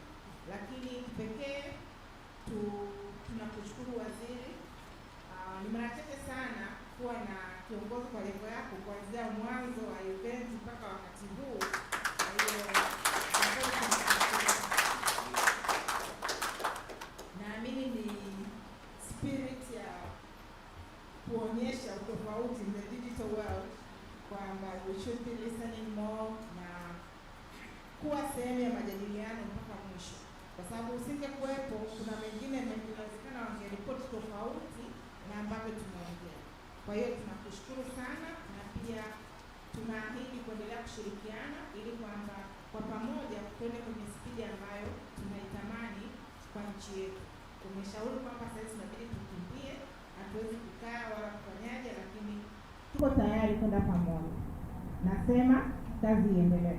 Asante. Asante madam. Basi niwashukuru, nimekumbushwa kwamba chakula sasa kipo floor ya kwanza, sio nje tu hapo. Kwa karibuni wote kwa chakula, waliofunga mnaruhusiwa pia kupita pale. Tunaona mnawezaje kujisitiri kwa ajili ya baadaye, ambao mjafunga karibuni kwa chakula. Asanteni sana na asanteni kwa ushirikiano wenu. Ndugu washiriki,